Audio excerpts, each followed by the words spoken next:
Bab 1191. Kemampuan terakhir fase kedua selesai.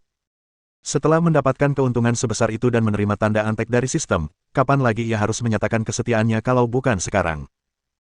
Raja Iblis berlutut dengan satu kaki di depan Hong Dali dan berkata dengan sungguh-sungguh, Raja Iblis Poligal berterima kasih kepada guru atas kebaikannya. Selama sisa hidup ini, kecuali jiwa iblisku hancur, aku tidak akan pernah mengkhianatimu. Hahaha. Lumayan, lumayan. Hong Dali sangat senang, lebih bahagia daripada jika ia mendapatkan keuntungan bagi dirinya sendiri. Ayaya, tubuhmu sekarang sangat indah. Ini benar-benar hal yang baik. Benar, karena kau menyatu dengan tubuh ini, tahukah kau apa yang terjadi di sini? Di mana tempat ini? Ini adalah sesuatu yang sangat membuat Hong Dali penasaran. Fakta bahwa laboratorium semacam itu tiba-tiba muncul di sini membuatnya merasa sedikit terkejut dan sedikit ragu. Ini sebenarnya laboratorium milik ilmuwan gila dari zaman kuno. Raja Iblis melihat sekeliling dan berkata, pada masa itu, di benua Esolil, para dewa tertinggi sangat besar, tingginya sekitar 100 meter. Selain para dewa raksasa ini, ada juga triliunan manusia biasa, yang ukurannya hampir sama dengan kita. Pemilik laboratorium ini adalah seorang ilmuwan gila, salah satu orang biasa. Namanya Insinyur Agung Manladip. Ia ingin mencapai kehidupan abadi para dewa melalui rekayasa buatan. Sayangnya, sebelum penelitiannya selesai, perang para dewa kedua pecah. Melihat dunia akan segera hancur, ia hanya bisa meninggalkan laboratorium dan melarikan diri ke luar angkasa. Itu juga bagus, saya mendapatkan banyak manfaat darinya, hehe. Ini benar-benar hal yang baik yang hanya tergeletak di sana menunggu untuk diambil. Hong Dali tersenyum lebar. Hari ini dia punya satu antek lagi yang kuat dan suasana hatinya sedang sangat baik. Hehe, bagus.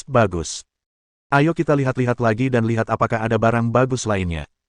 Sejujurnya, agak mengejutkan mendapatkan antek baru yang kuat seperti itu secara tiba-tiba. Tentu saja, kejutan tak terduga seperti ini tidak sering terjadi, jelas, mustahil untuk menemukan sesuatu yang baik di kemudian hari. Yah, seharusnya dia tahu caranya merasa puas. Hong Dali paham akan hal ini. Dali, kemana kau pergi? Dari mana orang ini berasal? Ketika mereka kembali ke Green Phoenix dan yang lainnya, Gu Fei melihat tubuh baru Raja Iblis Poligal dan bertanya dengan rasa ingin tahu, siapa ini? Oh, antek baruku, Cyborg 01. Kau bisa memanggilnya Zero. Identitas asli Raja Iblis tidak bisa diungkapkan. Lagi pula, hubungan antara dimensi iblis dan dimensi ini tidak terlalu bersahabat. Karena itu, Hong Dali memberi Raja Iblis nama baru. Menurut daftar peringkat, dia antekku yang ke-36. Hehe. Halo, namaku Zero. Senang bertemu denganmu. Raja Iblis menerima nama baru itu dengan senang hati, apapun panggilannya.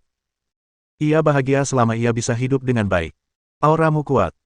Daik bisa merasakan bahwa Raja Iblis, yang kini menjadi Cyborg Zero, luar biasa. Tubuhmu sangat kuat, aku bisa merasakannya. Sambil berbicara, ia mengangkat tangan kanannya dan mendorong dengan telapak tangannya. Dengan aliran udara yang kuat dan mengerikan menyerbu ke arah dada Zero.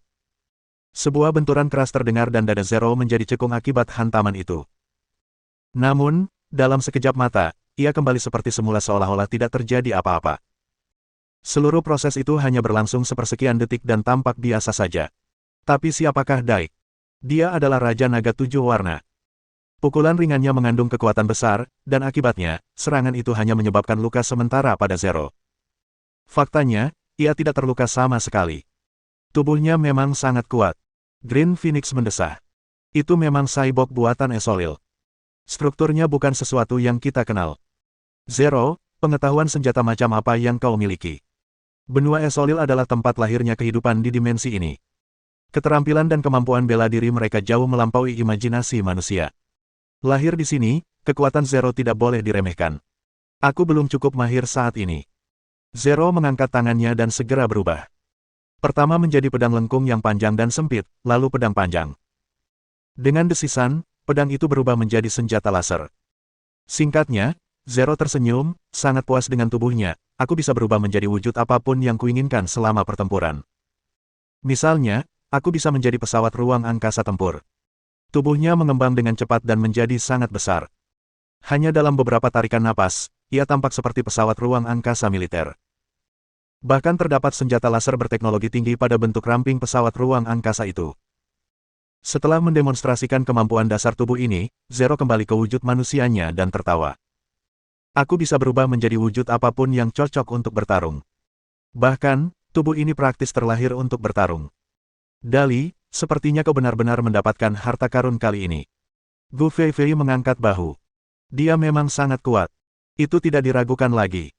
Tentu saja, yang terbaik adalah jika kau bisa menjamin kesetiaannya. Semoga tidak ada yang salah. Jangan khawatir, Hong Dali menyeringai. Ini antekku yang ke-36. Tidak akan ada masalah dengan kesetiaan. Sistem telah menanamkan konsep antek dalam dirinya. Konsep itu tentu saja sangat mudah. Ia mungkin meragukan hal-hal lain, tetapi ia memiliki keyakinan penuh pada sistem agung yang hilang. Saat mereka mengobrol, Qiyuti telah selesai menyerap kekuatan Raja Naga Cahaya, Vincent Darrow, naga pelindung terakhir. Ketika cahaya keemasan yang menyilaukan itu telah sepenuhnya memudar, Qiyuti akhirnya turun ke tanah dan berjalan ke arah mereka. Awalnya, dua tanduk di kepalanya bersinar merah. Kini, warnanya menjadi beraneka warna. Warnanya merah, putih, biru, hijau, dan emas. Pola-pola yang sangat rumit dan indah menghiasi tanduk-tanduknya.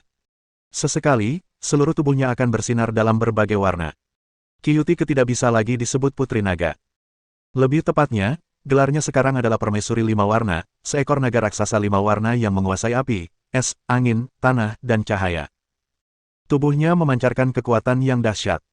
Aura mengerikan itu mungkin bisa melumpuhkan seseorang yang lemah. Untungnya, kepribadian Qiyuti sangat menggemaskan. Setelah ia tenang, Qiyuti akhirnya kembali seperti biasanya. Dali, apa aku secantik ini? Si manis berdiri di depan Hong Dali dengan malu-malu. Saat itu, ia memancarkan kekuatan yang tak terbayangkan meskipun ekspresinya agak cemas. Kalau tidak, kenapa ia dijuluki si manis ke? Ia memang imut sekali. Cantik, jauh lebih cantik dari sebelumnya, haha. Hong Dali melangkah maju dengan penuh semangat dan menepuk lengan Qiyuti dengan kuat. Kerja keras, Qiyuti. Kau akan menjadi permaisuri terkuat dari ras naga. Ini keajaiban. Daik menggelengkan kepala dan mendesah. Seekor naga lima warna yang telah mengumpulkan kekuatan lima Raja Naga. Ketika aku memikirkan bagaimana dia bisa terus berkembang di masa depan, kuat. Pada titik ini, perjalanan menuju bintang peri bisa dianggap telah berhasil diselesaikan. Bahkan ada tambahan keuntungan. Rasanya cukup menyenangkan. Hong Dali memandang Phoenix Hijau dan berkata, Saudari Phoenix Hijau, karena waktunya sudah dekat, aku akan bersiap-siap untuk kembali sekarang. Aku punya rencana besar untuk dilaksanakan. Waktu dan pasang surut tak menunggu siapapun. Aku akan bersiap-siap untuk pergi sekarang. Ya, aku mengerti. Phoenix Hijau mengenal Hong Dali dengan baik. Kurang dari 10 tahun lagi. Memang perlu untuk meletakkan fondasi yang kuat sekarang. Phoenix Hijau segera mengirim semua orang keluar dari gerbang bintang dan kembali ke bintang peri. Phoenix Hijau berbisik, Dali, jika kau menemui kesulitan, ingatlah untuk datang kepadaku kapan saja. Jangan khawatir. Hong Dali mengangguk sambil menyeringai. Suster Green Phoenix memang yang terbaik, aku tidak akan melupakanmu. Pada saat yang sama, suara sistem berkata. Asal-usul alam semesta, langkah pertama selesai. Hadiah misi, 1000 poin atribut, 1000 poin prestasi. Fase kedua kemampuan akhir telah selesai. Efek semua kemampuan host telah meningkat sebesar 100%. Wah, keren banget. Efek semua skill meningkat 100%. 2 kali lipat. Dia segera membuka antarmuka sistem grid prodigal dan benar saja, Lucky Halo, Elemental Affinity, dan Elemental Shock, begitu juga dengan Second Gear dan transformasi Star Knight, semua efeknya menjadi 2 kali lipat.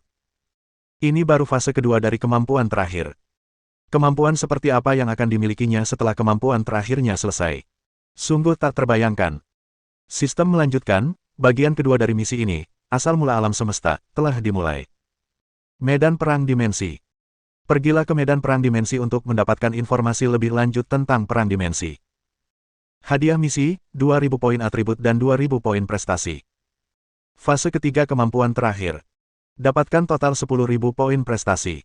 Hadiah misi. Semua efek kemampuan host akan meningkat 50%. Wah, sekarang sudah 2 kali lipat, peningkatan 50% lagi akan menjadi 3 kali lipat efeknya.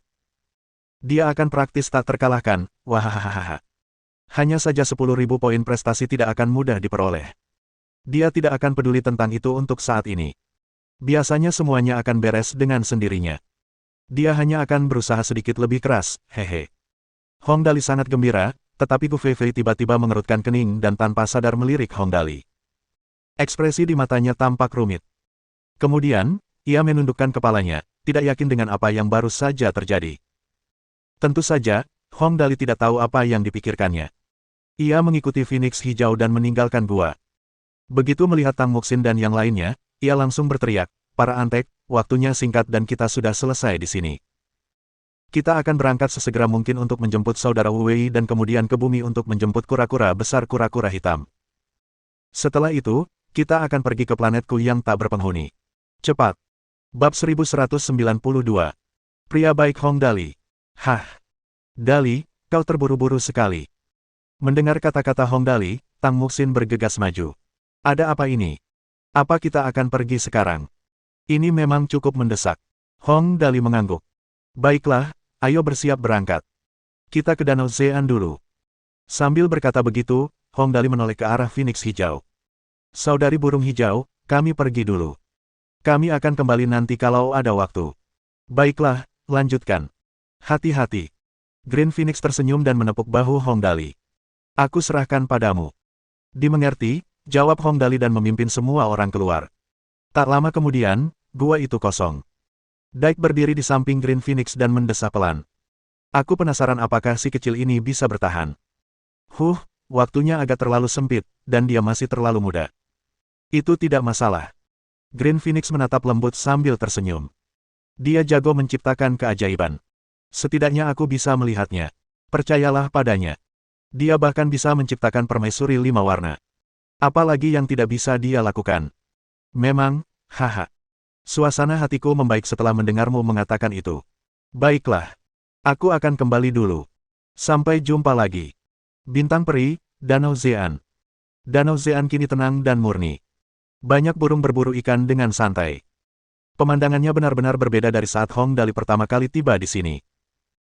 Hong Dali berdiri di tepi danau dan menangkupkan kedua tangannya membentuk megafon sebelum berteriak, "Kakak Wu Wei, aku di sini untuk menemuimu." Teriakannya sangat keras, membuat burung-burung yang tak terhitung jumlahnya berhamburan menuju langit. Boom! Diiringi suara keras, sesosok bayangan hijau melesat keluar dari air, langsung menuju langit. Bayangan itu berputar-putar di langit dan langsung tertawa begitu melihat orang-orang di bawah. Hahaha, kakak Daliku datang untuk menemuiku.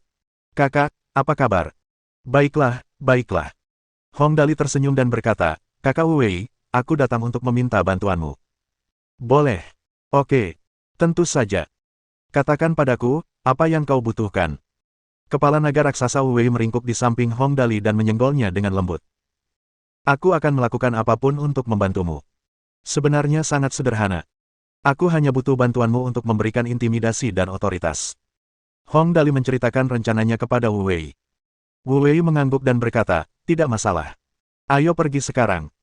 Setelah berkata demikian, Wu Wei berubah menjadi kilatan cahaya biru dan langsung menuju ke langit, langsung menghilang di balik awan.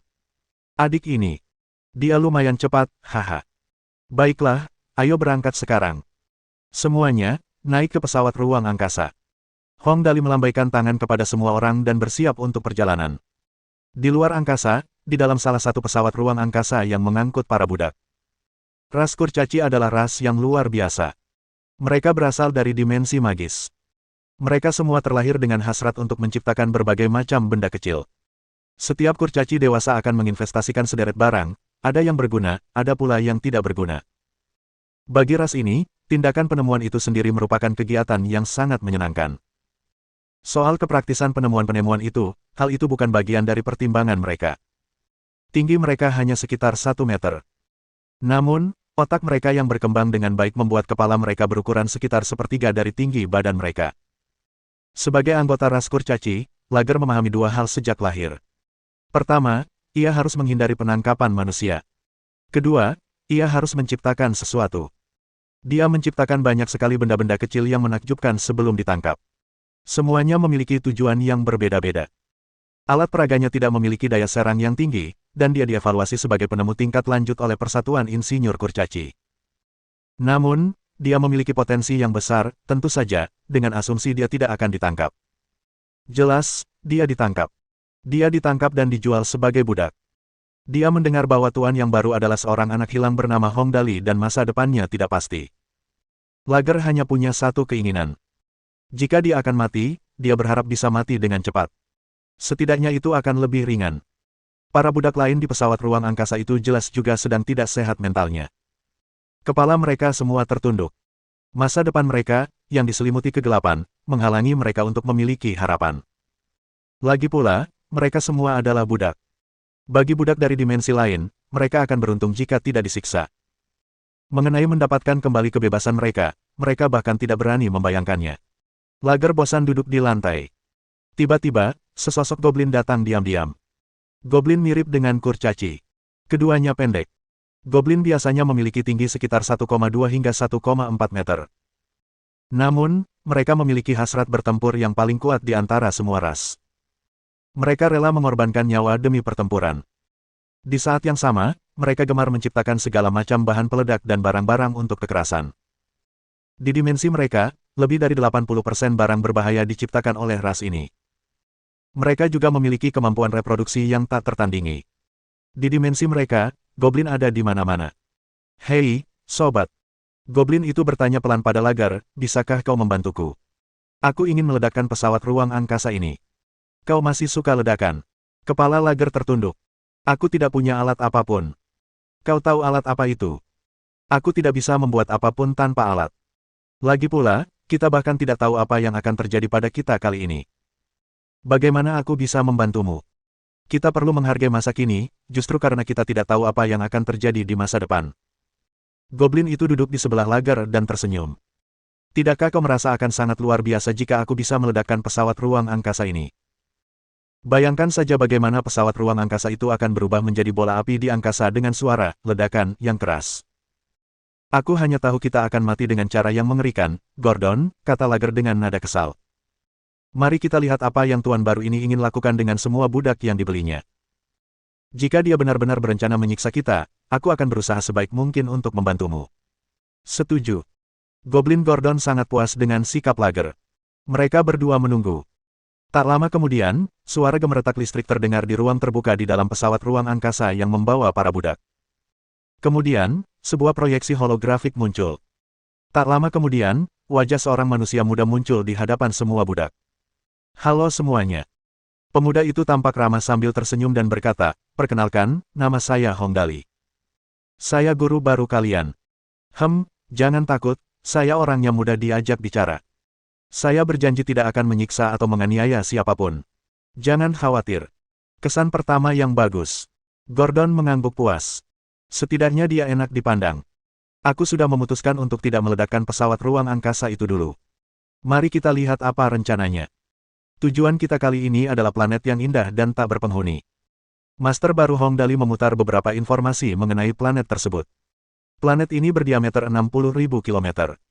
Planet ini memiliki lingkungan yang indah dan keanekaragaman hayati yang kaya. Saat ini, belum ada spesies cerdas asli. Saya akan menugaskan kalian semua di sini, karena saya membutuhkan bantuan kalian dalam mengembangkan planet ini. Saya yakin ini bukan tugas yang sulit, bukan?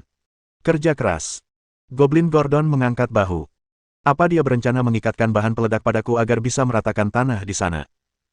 Kemungkinannya kecil, jawab Lager. Nilaimu $800.000 galaksi.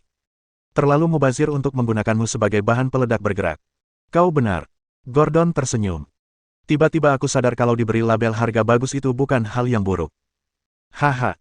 Hong Dali melanjutkan. Tentu saja, aku seorang master yang baik hati. Setelah kita sampai, misi utamamu adalah membangun kota-kota di sana. Kau akan bekerja 10 jam sehari. Gajimu $2 galaksi. Kau akan mendapat 1 hari libur per minggu. Setelah 10 tahun mengabdi, kau bisa mendapatkan kembali kebebasanmu. Saat itu, kau bisa memilih untuk pergi atau tinggal. Aku tidak akan memaksamu untuk membuat keputusan. Oh, ya. Kalau kamu mau belajar bela diri, kamu juga bisa. Kalau kamu berhasil, kamu bisa bebas lebih cepat. Tapi, ada syaratnya. Kamu tidak boleh memprioritaskan apapun di atas jam kerjamu. Harap diingat. Setelah itu, Hong Dali terus berbicara tentang beberapa pengaturan sepele lainnya. Para budak itu semua tertegun, karena mereka mendengar sebuah kata yang sangat mereka dambakan. Kebebasan. Hei, sobat. Mata Gordon melebar dan kulit hijaunya semakin hijau karena gembira. Apa aku tidak salah dengar? Apa katanya? Kebebasan.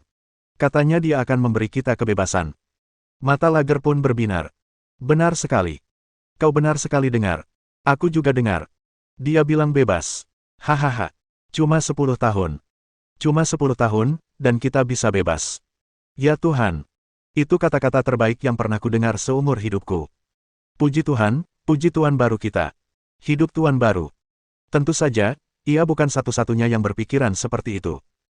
Tak lama kemudian, semua budak di seluruh pesawat ruang angkasa itu berseru serempak, hidup Tuhan yang baru. Hidup Hong Dali. Hidup kebebasan. Mereka tidak hanya bisa bekerja di planet baru yang indah, tetapi juga menerima gaji. Lebih dari itu, setelah 10 tahun, mereka bisa mendapatkan kebebasan. Kesepakatan indah seperti itu biasanya hanya ada dalam mimpi mereka. Namun, itu benar-benar terjadi hari ini. Ya Tuhan, para budak selalu berpikir bahwa hidup ini tak berarti dan kematian akan datang cepat atau lambat. Namun, sekarang mimpi mereka terasa nyata. Hidup akan menjadi lebih baik. Hidup mereka akan dipenuhi motivasi dan energi. Di dalam pesawat ruang angkasa Shenglong, Tang Muxin tersenyum dan menatap Hong Dali. Dali, aku tahu kau akan memperlakukan budak-budak ini dengan baik. Hehe, seperti dugaanku. Kau orang baik. Tentu saja. Hong Dali dengan senang hati menerima kartu orang baik dari Tang Muxin sambil berbaring di paha Lin Yanwei. Ia tersenyum dan berkata, budak juga manusia. Aku tidak pernah rasis. Kemari, cium aku. Bab 1193. Kecemburuan. Di Bintang Shenglong. Tahap kedua Astral Genius Battle dimulai. Selain tim Astral Shenglong yang dipimpin oleh Hong Dali, semua tim lain di 10 besar kini bertarung di medan perang. Ini jelas merupakan pertempuran paling kejam. Selama tim bertemu satu sama lain, mereka akan langsung terlibat dalam pertempuran. Semua orang akan mencari lawan mereka masing-masing, dan pertempuran tidak akan berhenti sampai satu pihak musnah. Sejak Silver Frost memasuki tahap kedua, dia harus menahan keluhannya yang terpendam. Alasannya sederhana. Meskipun ia berada di posisi pertama dalam tim battle, Hong Dali benar-benar mencuri perhatiannya. Ia berencana membalas dendam di tahap kedua. Namun, tim Astral Shenglong Hong Dali bahkan tidak berpartisipasi dalam kompetisi.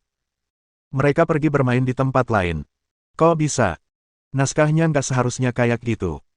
Aku harusnya jadi juara pertama. Aku harusnya menarik perhatian semua orang. Kalau beruntung, aku bahkan bisa diakui oleh ketua tertinggi seluruh aliansi astral. Siapakah pemimpin tertinggi? Menurut zodiak pilihanku, pemimpin tertinggi berasal dari planet yang menjadi sumber kehidupan seluruh dimensi ini, planet Esolil. Dia mengendalikan kekuatan tak terbatas dan teknologi yang luar biasa canggih. Jika aku cukup beruntung. Tapi, semua itu tidak penting. Keberuntunganku jelas tidak sehebat itu. Sekarang perhatian semua orang tertuju pada Hong Dali, aku hanya bisa dianggap sebagai karakter pendukung. Karakter pendukung. Aku tak bisa terima itu. Silver Frost meraung ke langit. Aku tak bisa terima itu. Hong Dali. Begitu kau kembali, aku harus menantangmu. Aku akan mengalahkanmu sepenuhnya.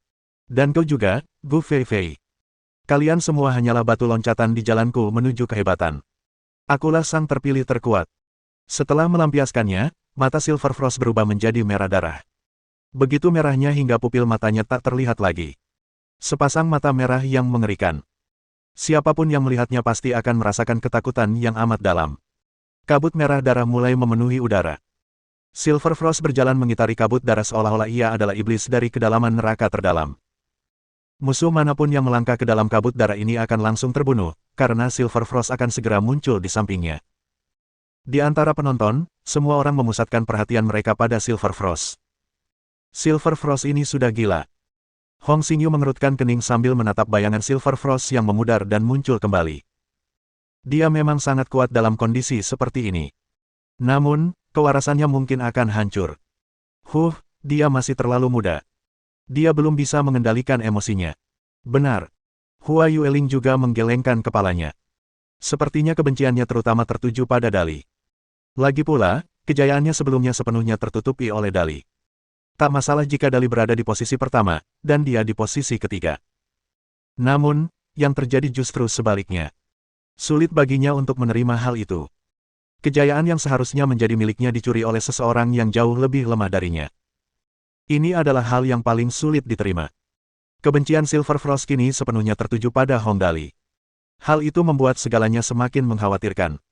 Sepertinya Dali harus berhati-hati. Hong Xingyu menyipitkan mata dan menggelengkan kepalanya. Kekuatan yang dibawa oleh kecemburuan tak terbatas. Kecemburuan bisa membuat seseorang gila. Kecemburuan bisa mengaburkan masa depanmu.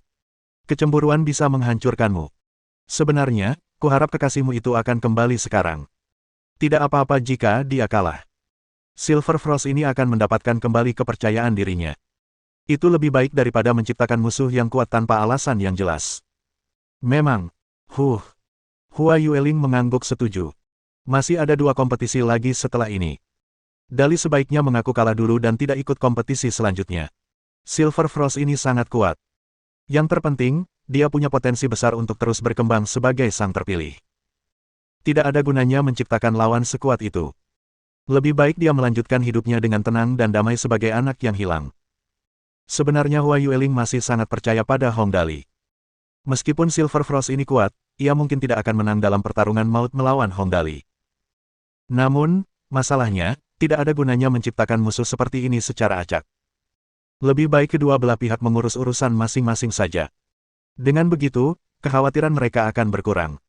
Lagi pula, siapa yang mau hidup setiap hari mengkhawatirkan musuh-musuhnya? Ya, semoga saja semuanya tidak menjadi tak terkendali. Hong Xingyu mendesah. Jika keadaan benar-benar memburuk, aku hanya bisa turun tangan sendiri dan diam-diam membantu kekasih kita menyelesaikan masalah ini. Hua Yueling langsung mengerutkan kening ketika mendengar Hong Xingyu ingin bertindak sendiri. Ia menghela napas dan bertanya, sepertinya hanya itu yang bisa kita lakukan. Seberapa yakin dirimu? 70%, jawab Hong Xingyu. Aku telah membuat kemajuan yang signifikan dalam fusi seni bela diriku. Kekuatanku secara keseluruhan telah meningkat pesat. Jika aku memakai seperangkat perlengkapan pemberian kekasih kita, aku akan semakin percaya diri. Namun, itulah senjata rahasia kita. Aku ingin menyimpannya sampai duel melawan Zhu Yunzu nanti. Kita tidak bisa mengambil risiko untuk mengeksposnya kecuali benar-benar diperlukan. Hua Yueling tentu saja mengerti apa yang dikatakan Hong Xingyu. Kartu truf. Peralatan yang hampir tak terkalahkan itu adalah kartu truf Hong Xingyu. Lagi pula, usianya semakin tua. Sekalipun ia berhasil menggabungkan seni bela dirinya, ada batasnya seberapa jauh ia bisa berkembang. Ia tidak akan mengalami perkembangan tanpa batas. Di saat itulah pentingnya peralatan itu bisa ditunjukkan. Karena itulah Hong Xingyu hanya mengatakan bahwa ia 70% yakin. Kita lihat saja nanti. Hua Yueling mengangguk. Kekasih kita mungkin punya solusi lain. Kita belum bisa memastikannya. Di sisi lain tribun penonton, Bei Mingxuan menatap Silver Frost di arena. Wajahnya dipenuhi harapan dan antisipasi. Sebuah kesempatan. Dia melihat kesempatan yang sangat langka. Hahaha, sepertinya para dewa ada di pihakku. Wajah Bei Mingxuan berubah menyeramkan, dan matanya dipenuhi listrik ungu. Ia berkata dengan penuh semangat, Silver Frost ini cemburu. Dia cemburu. Haha. Kecemburuan. Kecemburuan itu bisa membuatmu gila. Kecemburuan itu bisa memberimu kekuatan yang tak terbayangkan. Memang. Kecemburuan adalah kekuatan yang mengerikan. Ekspresi Zhu Yunzu jauh lebih baik daripada sebelumnya. Wajahnya memerah karena ngeri saat ia mengangguk. Silver Frost ini bisa digunakan. Tentu saja. Bei Mingxuan tersenyum. Oh ya, Pak Tua Zhu, bagaimana perasaanmu beberapa hari ini? Tidak buruk, jawab Zhu Yunzu ringan dan berhenti berbicara. Bagus. Bei Mingxuan mengangguk dan terus menatap medan perang. Silver Frost membantai semua orang yang bertemu dengannya. Mereka tak berdaya melawannya, karena mereka semua dibantai dalam satu gerakan. Tiba-tiba, Bei Mingxuan bersemangat saat ia berseru, Silver Frost dan Yu Muming sedang berhadapan. Keduanya selalu bersaing. Zhu Yunzu juga memperhatikan dengan saksama. Mari kita lihat siapa di antara mereka yang lebih kuat. Yu Muming. Akhirnya kita bertemu. Silver Frost menatap lawannya dengan mata merah darah dan senyum kejam. Yu Muming. Sejak ia datang untuk berpartisipasi dalam pertempuran jenius ini, Silver Frost selalu menganggapnya sebagai salah satu lawan terkuatnya. Silver Frost. Yu Muming berdiri di luar kabut darah dan menghunus senjata dari punggungnya. Ia menunjuk Silver Frost dan berkata, aku sudah tahu kau sangat kuat sejak lama. Namun, kau masih melebihi ekspektasiku. Tidak apa-apa. Akan lebih berarti bagi ilmu pedang dan pencerahanku ketika aku berhadapan dengan para prajurit yang kuat. Ilmu pedang. Silver Frost tersenyum merendahkan. Apa gunanya? Semuanya hanyalah selembar kertas di alam darahku. Aku tinggal menusuknya, dan semuanya akan hancur. Kau harus mencobanya dulu sebelum tahu apakah itu bisa dipatahkan. Kilatan cahaya perak yang menyilaukan terpancar dari sekujur tubuh Yu Muming. Ia mengayunkan pedang raksasa di tangannya dan berteriak, tebasan penghancur ruang. Saat teriakannya mereda, Yu Muming mengangkat pedangnya tinggi-tinggi. Sebuah sambaran petir besar menyambar ujung pedang itu. Kemudian, Yu Muming menggenggam pedang raksasa di tangannya dan mengayunkannya dengan ganas secara horizontal. Wus! Kilatan cahaya menyilaukan muncul dari tebasan horizontal pedang. Cahaya pedang itu tak terhancurkan. Bangunan-bangunan yang diperkuat secara khusus di medan perang langsung hancur oleh cahaya ini. Luka-luka pada bangunan-bangunan itu dipenuhi cahaya biru listrik. Ledakan. Bangunan-bangunan runtuh dan pepohonan tumbang. Tak ada satupun bangunan dalam radius 300 meter dari Yu Muming yang masih utuh. Kekuatan yang mengerikan. Semua orang yang menonton menarik napas dingin. Yu Muming ini. Dia menahan diri sebelum ini. Sungguh gerakan yang dominan. Memang. Tebasan penghancur ruang. Apakah udara juga terbelah oleh aura pedangnya? Mengerikan. Sangat mengerikan. Semua orang terkesima dengan serangan itu. Namun, Silver Frost dengan menakutkan mengubah tubuhnya menjadi kabut darah dan dengan sempurna menghindari serangan Yu Muming. Di saat yang sama, ia tertawa. Hahaha, Yu Muming, hanya itu yang kau punya. Seranganmu tidak bisa mengenaiku. Selama aku tetap berada di alam darahku, seranganmu tidak akan berpengaruh padaku. Haha, alam darah. Tidak ada yang tahu bagaimana alam darah Silver Frost muncul. Alam itu bisa langsung berubah wujud, dan tampak mirip dengan kabut hitam Kong. Namun, jelas bahwa alam darah Silver Frost lebih kuat daripada kabut hitam Kong. Alam itu lebih agresif. Silver Frost ini. Rahasia apa yang dia sembunyikan? Kong duduk di tribun, mengerutkan kening saat menyaksikan Silver Frost berubah menjadi kabut darah. Kabut darah ini mirip dengan kabut hitamku. Tapi, jelas lebih kuat. Dia baru saja menyebutkan sesuatu tentang alam. Mungkinkah ini alamnya? Ada suatu keadaan misterius yang diketahui oleh orang-orang terpilih. Keadaan itu disebut alam. Siapapun yang terpilih yang menguasai kekuatan alam akan menjadi sangat kuat. Bahkan, mereka akan hampir tak terkalahkan di alam mereka. Pantas saja Silver Frost ini begitu yakin akan kemenangannya. Dia sudah tahu kekuatan alam. Kong menggelengkan kepala dan tersenyum kecut. Sepertinya Yu Muming takkan sebanding dengannya. Seperti yang diduga, tepat setelah Kong menyelesaikan kalimatnya, Yu Muming hampir kehabisan jurus di medan perang. Namun, semua jurus itu sia-sia melawan Silver Frost. Akhirnya, ia kalah. Bab 1194. Hong Dali. Hong Dali. Di medan perang, lokasi tempat Silver Frost dan Yu Muming bertarung kini telah menjadi reruntuhan. Banyak sekali bangunan yang runtuh. Tak satu pun dari bangunan-bangunan itu yang utuh, karena semuanya dirusak oleh aura pedang Yu Muming. Namun, Yu Muming tetap tidak berhasil meraih kemenangan terakhir. Kau memang kuat. Yu Muming yang terluka parah berlutut di tanah dan menghela napas berat. Kau lebih kuat dari siapapun yang pernah kulihat. Kau bahkan menguasai alam. Aku tak tertandingi dalam hal itu. Hahaha, alam. Aku sudah menguasai alamku sejak lama. Silver Frost berdiri di medan perang dan meraung ke langit setelah meraih kemenangan terakhir. Aku juara pertama. Akulah raja sejati. Tidak. Kau belum yang terkuat. Setidaknya, mungkin saja tidak. Yu Muming menggelengkan kepalanya. Aku kenal seseorang. Dia jelas lebih kuat darimu. Pasti. Kau takkan pernah bisa menandinginya. Gu Feifei. Apa kau sedang membicarakan Gu Feifei? Silver Frost tiba-tiba menoleh dan menatap Yu Muming. Aku tahu kau juga tahu rahasia Gu Feifei. Tapi, sayangnya, aku juga tahu. Tujuan terbesarku datang ke sini kali ini adalah untuk menantangnya. Tunggu saja. Aku pasti akan mengalahkan wanita terkuat yang legendaris itu. Berbicara sampai di titik ini, Silver Frost dengan keras menamparkan Yu Muming dan mengakhiri pertarungan. Silver Frost meraih kemenangan akhir di tahap kedua pertempuran Astral Genius. Di tribun penonton, banyak sekali orang yang terkagum-kagum. Kuat sekali. Silver Frost ini benar-benar terlalu kuat. Bahkan Yu Muming yang sangat kita sayangi pun tak mampu melawannya. Dia bahkan tak bisa menyentuh tubuh aslinya. Memang, Yu Muming sudah sangat kuat.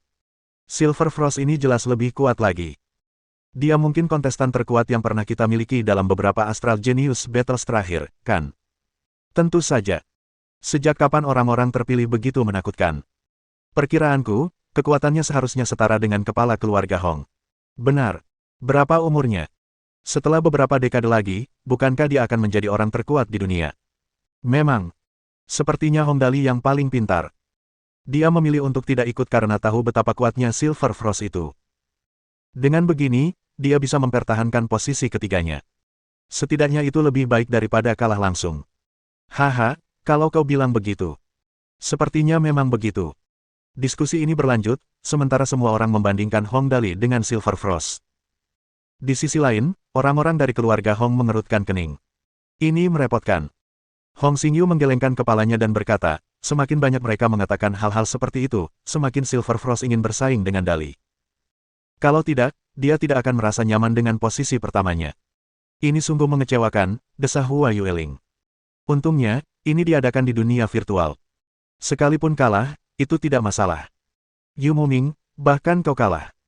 Kong mengerutkan kening dan melangkah maju saat melihat Yu Muming muncul diam-diam di tribun. Seberapa kuat Silver Frost ini?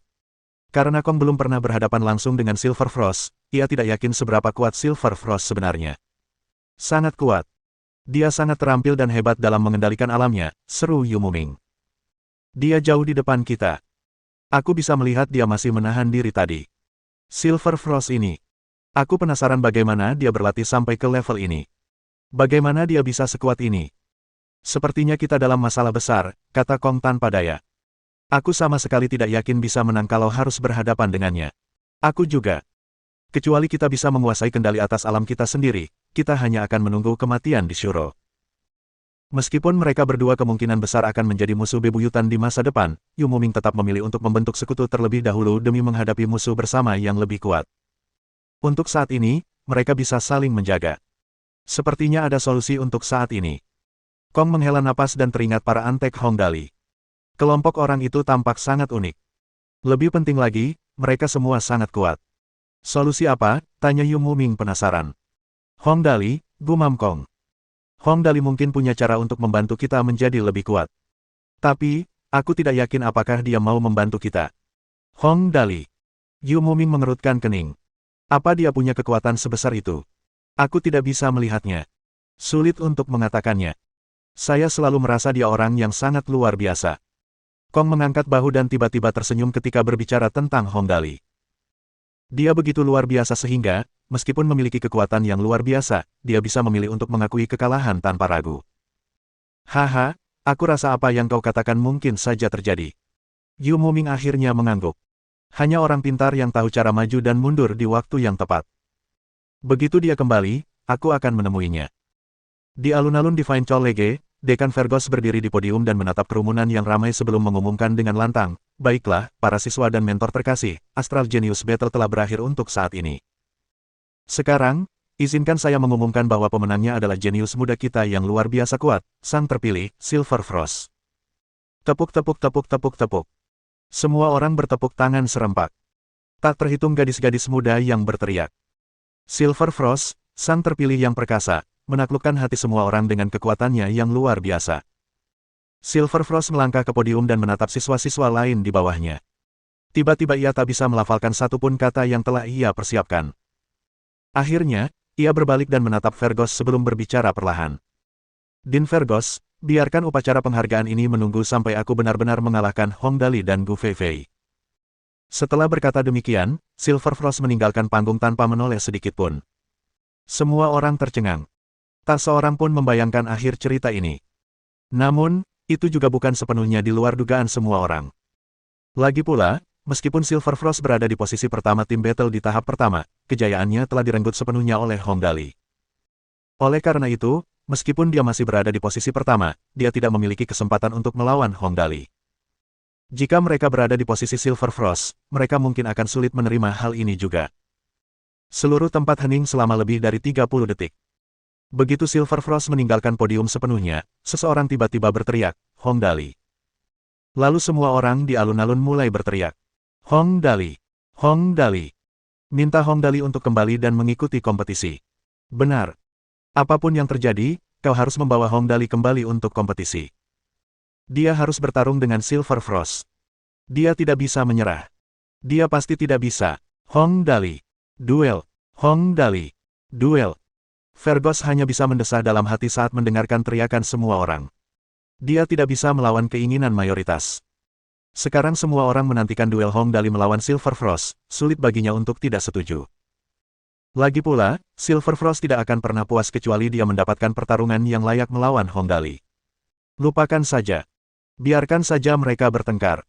Lagi pula, ini kan di dunia virtual. Nggak penting. Setelah mengambil keputusan, Fergus langsung batuk dan berdeham. Lalu, ia mengangkat tangannya tinggi-tinggi.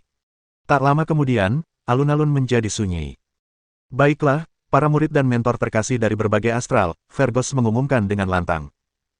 Kalian mungkin sudah bisa menebak apa yang akan kukatakan selanjutnya. Setelah Hong Dali kembali, kita akan mengatur duel antara dia dan Silver Frost. Kurasa itu keinginan kalian bersama. Lagi pula, jarang sekali kalian bisa menyaksikan duel tingkat tinggi seperti itu. Setelah Fergus mengatakan itu, alun-alun hening sejenak. Lalu, semuanya meledak. Semua orang meneriakkan satu nama, Hong Dali. Pertarungan Astral Genius telah berakhir. Namun, jelas bahwa segalanya masih jauh dari selesai bagi sang juara pertarungan Astral Genius. Meskipun Silver Frost menang, lebih banyak orang ingin melihat siapa yang lebih kuat antara dia dan Hong Dali. Dalam sekejap, semua orang di Shenglong Star tahu tentang seorang jenius muda yang memenangkan juara pertama dalam Astral Genius Battle. Namun, ia melepaskan penghargaan juara pertama hanya karena seorang anggota keluarga kerajaan Shenglong, Hong Dali, memilih untuk tidak berpartisipasi dalam kompetisi. Jenius muda itu bahkan mengatakan bahwa jika Hong Dali tidak kembali ke kompetisi, ia tidak akan mengakui posisinya sebagai juara pertama. Topik diskusi di antara semua keluarga besar di Bintang Shenglong adalah duel antara Hong Dali dan Silver Frost, serta siapa yang sebenarnya lebih kuat. Nama mereka dikenal di seluruh planet. Ketika orang-orang bertemu, sapaan pertama mereka pastilah, sudahkah kalian bertaruh hari ini? Kemudian, mereka akan dibalas, sudah. Aku bertaruh pada Silver Frost. Haha. Orang-orang hebat berpikir sama. Aku juga. Seperti di jalanan Beijing kuno, orang-orang selalu menyapa kenalan mereka dengan kalimat, sudah makan. Kalimat itu kini menjadi kalimat terpopuler di Shenglong Star tahun ini. Silver Frost berada di ruangan yang khusus disiapkan untuknya oleh Fergus, dan dia kedatangan tamu tak terduga. Kau. Silver Frost sedikit bingung saat menatap pria botak besar di depannya. Kau mencariku. Pria botak besar ini tentu saja musuh bebuyutan keluarga Hong, Bei Mingxuan, kepala keluarga Bei. Bei Mingxuan merasa pemuda di depannya sangat menyenangkan untuk dipandang. Memang, saya punya beberapa masalah pribadi untuk dibicarakan. Sambil berkata, ia masuk ke ruangan dan duduk. Bei Mingxuan memperkenalkan dirinya perlahan. Halo, saya Bei Mingxuan, kepala keluarga Bei, kami adalah salah satu dari 3 keluarga besar di Bintang Shenglong. Saya telah menyaksikan penampilan Anda di seluruh kompetisi, harus saya akui. Para pahlawan dilatih sejak usia muda, Anda kuat, luar biasa kuat, saya telah hidup selama lebih dari 200 tahun, Anda adalah anak muda pertama yang membuat saya mengakui usia tua saya. Terima kasih, Tuan Bei. Silver Frost perlahan duduk dan bertanya, Tuan, bisakah Anda memberitahu saya, apa tujuan Anda ke sini hari ini? Kolaborasi. Bei Mingxuan tersenyum. Saya di sini hari ini untuk berdiskusi dengan Anda dan melihat apakah kita punya peluang untuk berkolaborasi dan bekerja sama. Tentu saja, saya tidak pernah memperlakukan siapapun dengan buruk. Saya akan membahas cara kerjasamanya, dan Anda bisa membahas syarat dan ketentuannya. Selama masih dalam kemampuan saya berjanji untuk memenuhi semua tuntutan Anda. Tuan, Anda sangat murah hati. Silver Frost terdiam beberapa saat sebelum mengangguk. Baiklah, silakan mulai dulu. Bab 1195. Tingkat yang lebih tinggi dan lebih tinggi. Karena ada kesempatan untuk bernegosiasi, Bei Mingxuan memilih untuk berterus terang dan terus terang. Targetku adalah Hong Dali dari keluarga Hong. Setelah mengatakannya, ia memperhatikan ekspresi Silver Frost dengan saksama. Seperti yang diduga, begitu mendengar nama Hong Dali, otot-otot wajah Silver Frost berkedut pelan. Kecemburuan. Kecemburuan bisa membuat seseorang gila. Kau ingin melawan keluarga Hong. Silver Frost cerdas dan langsung mengerti maksud Bei Mingxuan. Keluarga Hong adalah salah satu dari 3 keluarga besar di Astral Shenglong. Semua orang tahu itu, asalkan mereka tidak tuli. Lalu mengapa keluarga Bei ingin mengincar Hong Dali? Tentu saja. Memang. Bei Mingxuan tidak berusaha menyembunyikan niatnya sambil tersenyum. Kau tidak perlu bertanya alasan spesifiknya, dan aku juga tidak perlu menjelaskannya. Kau tidak akan tinggal lama di Bintang Shenglong kita. Aku hanya peduli dengan durasi ini. Mulai sekarang sampai konferensi selesai. Itu tidak lama, paling lama setengah bulan. Bagaimana? Setengah bulan memang waktu yang singkat. Waktu itu akan berlalu dalam sekejap mata. Katakan saja apa maumu. Aku sama sekali tidak tertarik ikut campur dalam perseteruan keluargamu. Silver Frost mengerutkan kening dan berpikir sejenak sebelum menjawab.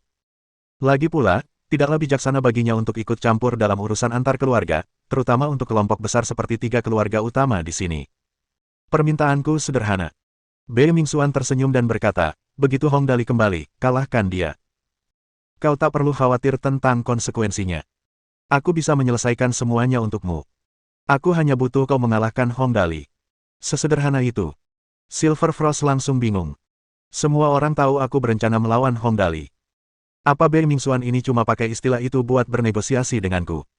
Jangan remehkan Hong Dali. Bei Mingxuan tersenyum dan menggelengkan kepalanya. Menurut pengamatanku, Hong Dali bukan orang yang sederhana. Akan buruk jika kau terlalu percaya diri. Bagaimana? Selama kau setuju, kau boleh memilih apapun yang kau suka dari gudang senjata keluarga Bei kami. Aku bisa memberikan apa saja kepadamu, asalkan kau menyukainya. Gudang senjata keluarga Bei, salah satu dari 3 keluarga utama, terbuka untuk Silver Frost untuk dipilih secara gratis. Lagi pula, dia bisa mengambil apa saja secara gratis. Tak mungkin ada yang menolak tawaran itu, lagi pula, tak satu pun senjata di dalamnya yang sampah. Barang-barang itu mungkin bermutu tinggi dan langka. Kalau tidak, Bei Mingxuan, sebagai kepala keluarga, pasti akan kehilangan muka. Baiklah, aku setuju. Silver Frost ragu sejenak sebelum mengangguk setuju. Targetnya bukan hanya Hong Dali. Ada juga Gu Feifei. Meskipun sudah sangat kuat, Silver Frost tidak percaya diri menghadapi Gu Feifei yang hampir tak terkalahkan itu. Di masa-masa seperti ini, ia membutuhkan setiap keuntungan kecil yang bisa ia dapatkan. Tentu saja, yang terpenting adalah ia tidak perlu menanggung tekanan psikologis apapun saat menerima persyaratan tersebut. Lagi pula, ia berencana untuk menantang Hong Dali sekembalinya, apapun yang terjadi. Hal itu tidak memengaruhi negosiasinya dengan keluarga Bei. Haha, bagus. Kalau begitu, mari kita berkolaborasi dengan menyenangkan. Bei Mingxuan menepuk bahu Silver Frost dan tersenyum. Kalau begitu, jangan buang waktu lagi. Kau harus ikut aku dan melihat-lihat. Lihat apakah ada perlengkapan yang sesuai dengan seleramu. Di luar angkasa, Hong Dali dan yang lainnya melakukan perjalanan menuju planet indah yang tak berpenghuni itu. Dali, apa yang akan kita lakukan selanjutnya? Tang Muxin duduk di sebelah Hong Dali dengan betisnya yang pucat dan mungil terentang di depannya. Kakinya yang mungil bergoyang di udara saat ia bertanya, apakah kau berencana memulai rencana besarmu begitu sampai di sana?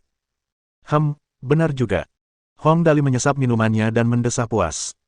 Rencana ini sangat penting. Hehe, nanti juga kau tahu. Rasanya sangat memuaskan. Dimengerti. Tang Muxin mengangguk. Biasanya, ketika Hong Dali ingin merencanakan sesuatu yang besar dengan matang, hasilnya tidak akan buruk. Lagi pula, ia memiliki kemurahan hati yang luar biasa. 0. Hong Dali menatap Raja Iblis yang sedang mendesah lega di sofa. Begitu sampai di sana, kami mungkin akan merepotkanmu. Aku sudah menghitungnya tadi, mungkin kita kekurangan pasukan, hehe. Tidak masalah, Tuan Muda. Sudah 10.000 tahun berlalu, kan? Kepalaku terkurung di jurang api itu. Perasaan itu sungguh menyebalkan. Sekarang setelah akhirnya aku memiliki tubuh lagi, aku bisa duduk dan berbaring di sini dengan nyaman. Aku bahkan bisa mencicipi minuman dan makanan. Perasaan yang luar biasa. Karena itu, Raja Iblis sedang dalam suasana hati yang baik. Beritahu aku jika kau butuh bantuan. Aku janji tidak akan ada masalah sama sekali. Hehe, tentu saja, aku tidak akan menahan diri. Hong Dali tersenyum. Bukankah kau sudah bilang sebelumnya? Kalau aku ingin membuat artefak iblis, aku harus menggunakan tubuh seseorang dari ras iblismu. Aku sudah membeli banyak budak kali ini. Apa ada yang cocok?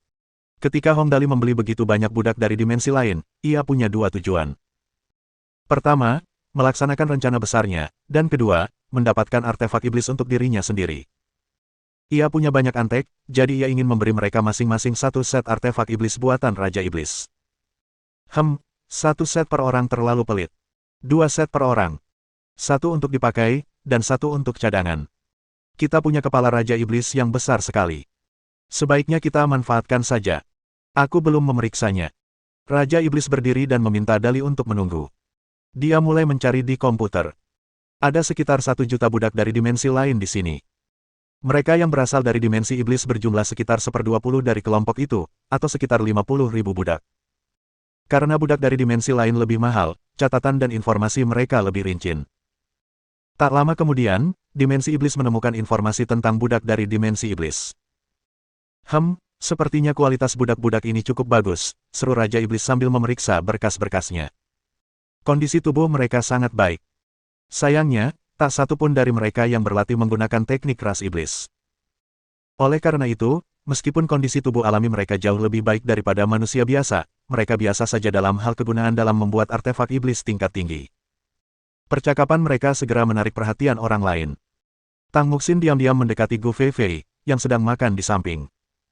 Saudari Feifei, Zero ini mengatakan sesuatu tentang membuat artefak iblis. Apakah dia dari dimensi iblis? Gu Feifei kuat dan berpengetahuan luas. Karena itu, Tang Muxin mendekatinya terlebih dahulu.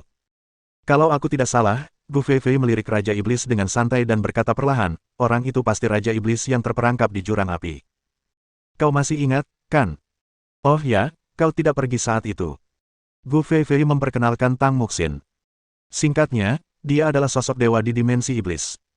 Dia sangat kuat dan bertarung melawan Raja Naga Api, Anubreta, selama berbulan-bulan. Akhirnya, mereka saling membunuh. Kepalanya dipenjara di dalam kolam lava di kota Naga Api. Saat kami berlatih di sana terakhir kali, orang ini melumpuhkan semua orang. Akhirnya, Hong Dali entah bagaimana membawanya masuk. Itu saja. Apa?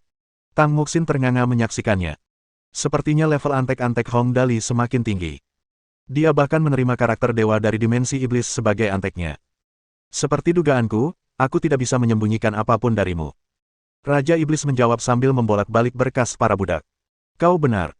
Aku hanyalah jiwa sebelumnya. Untungnya, Tuan Muda bermurah hati dan memberikanku tubuh yang begitu sempurna. Karena itu, aku telah memutuskan dan fokus pada satu ide. Ide apa? Tanya semua orang. Ikuti Tuan Muda. Nikmati keuntungannya. Raja Iblis tersenyum sambil menjawab. Seketika, semua orang tertawa. Hahaha, sepertinya jumlah antek-anteknya terus bertambah. Biar ku perjelas. Aku antek nomor 2 di bawah Tuan Muda. Jangan rebut posisiku. Dia harus memastikan posisinya aman. Lagi pula, semua keuntungannya terkait dengan itu. Aku antek nomor 36. Raja Iblis tidak peduli. Lagi pula, ia telah hidup selama ribuan tahun. Ia tidak peduli dengan hal-hal seperti gelarnya. Keluar dari jurang api saja sudah merupakan berkah baginya, apalagi mendapatkan tubuh yang luar biasa.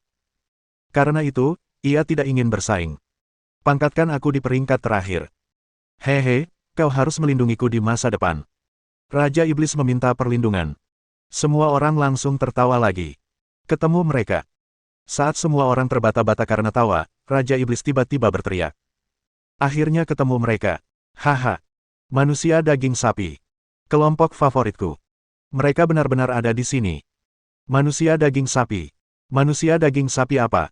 Nama itu langsung menarik rasa ingin tahu Hong Dali. Ia buru-buru melihat layar dan melihat seorang budak bertampang gagah berkepala sapi dan bertubuh manusia. Ia memiliki ekor yang bisa digerakkan dan otot-otot yang menonjol. Lengannya kira-kira seukuran pinggang Hong Dali, dan tingginya lebih dari 2,5 meter. Secara keseluruhan, ia tampak sangat perkasa. Namun, ini Tauren, kan? Bukankah seharusnya dia disebut Tauren? Tanya Hong Dali penasaran. Apakah kelompok ini sangat penting? Tentu saja. Mata Raja Iblis berbinar saat ia berkata dengan penuh semangat, suku Tauren memiliki jiwa paling murni di antara seluruh ras iblis. Mereka memperlakukan tanah sebagai ibu mereka dan memuja alam. Mereka menjaga keseimbangan di darat antara hewan dan tumbuhan. Meskipun mereka semua berukuran besar dan memiliki kekuatan luar biasa, makhluk-makhluk yang mencintai keseimbangan ini menciptakan masyarakat kesukuan yang damai. Oleh karena itu, karena kepribadian mereka, artefak iblis yang mereka buat adalah jenis yang paling tenang dan tidak akan menyerang pemiliknya. Artefak iblis yang dibuat oleh manusia serigala, manusia kucing, dan manusia jaguar jauh lebih tidak stabil. Mereka dapat dengan mudah menyerang pemiliknya dan menyebabkan kekacauan besar. Aduh. Berdasarkan apa yang baru saja dia katakan, sepertinya aku benar-benar mendapatkan beberapa harta karun kali ini. Hehe. Bagus sekali, kata Hong Dali buru-buru. Bawakan beberapa orang beef itu kepadaku. Hehe, ras yang mau melindungi alam. Aku suka itu. Bab 1196. Orang daging sapi, lokal. Tauren adalah ras yang luar biasa. Mereka sangat berotot dan berotot, tetapi kemampuan bertarung mereka tidak tinggi. Bahkan, hampir tidak ada dari mereka yang mempraktikkan sihir iblis. Bukan itu saja. Hal yang paling menakjubkan tentang mereka adalah mereka sangat pandai bertahan. Jika suku mereka diserang, mereka dapat mengaktifkan kekuatan tersembunyi yang mengerikan dan mengalahkan para penyerbu. Atas permintaan Hong Dali, penanggung jawab para budak tauren ini membawa mereka dalam waktu setengah jam. Saat mereka berjalan, suara gemerincing rantai di belenggu mereka memenuhi ruangan. Ada sekitar 100 budak tauren di sini, jumlah yang kecil dibandingkan dengan hampir 50.000 budak ras iblis. Namun, hal ini bukanlah sesuatu yang mengejutkan. Alasan utamanya adalah tauren mencintai alam dan kedamaian. Oleh karena itu, mereka jarang berlatih menggunakan buku panduan pelatihan ras iblis. Hal ini membuat mereka sangat dirugikan dibandingkan kelompok ras iblis lainnya, sehingga populasi mereka diperkirakan lebih rendah dibandingkan dengan kelompok ras iblis lainnya. Mereka memang terlihat kuat.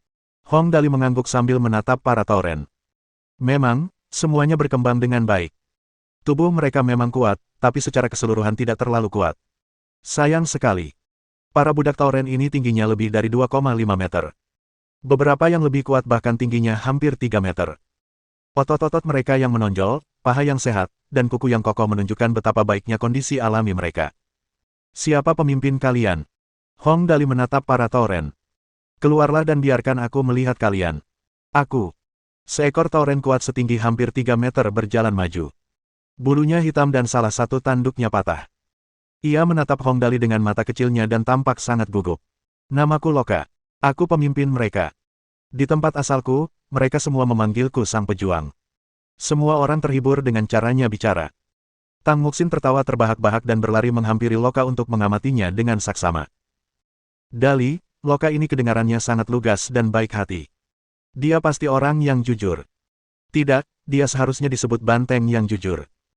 Semua orang menganggap kata-kata Tang Muxin lucu dan mereka semua tertawa terbahak-bahak sampai tidak bisa berdiri tegak.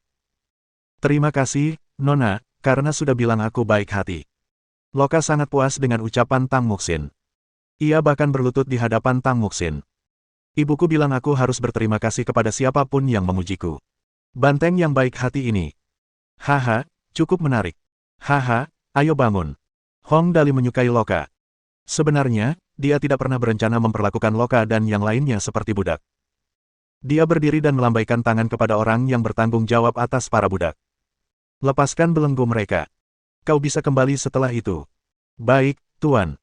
Setelah melepaskan semua belenggu dari Loka dan yang lainnya, orang itu langsung pergi. Tuan. Loka menatap dengan bingung, meskipun ia mencoba menatap, matanya tetap kecil, dan ia tampak sangat imut. Apakah Tuan berencana melepaskan kami? Kalau begitu, aku harus berterima kasih padamu dengan pantas. Ibuku bilang kalau suatu hari aku ditangkap dan menjadi budak, aku harus bekerja keras untuk tuanku asalkan aku tidak disiksa. Orang ini benar-benar seekor banteng yang jujur. Haha, baiklah, bekerja keraslah kalau begitu. Hong Dali tertawa. Begitu kita sampai di sana, aku benar-benar butuh bantuanmu. Atau mungkin kau bisa menemaniku bermain. Oh ya. Sambil berkata begitu, ia menatap Raja Iblis. Berapa banyak tauren yang kita butuhkan untuk membuat artefak iblis?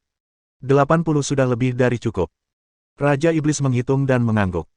Ada 108 tauren di sini. Loka bisa tinggal bersamamu, dan sisanya bisa mengikutiku. Mereka dibutuhkan untuk membuat artefak iblis. Aku tidak memiliki energi iblis di tubuh ini, jadi aku tidak bisa melakukan apapun sendiri. Karena ia seorang cyborg, produk teknologi, ia tidak akan pernah bisa membuat artefak iblis dengan tubuh ini.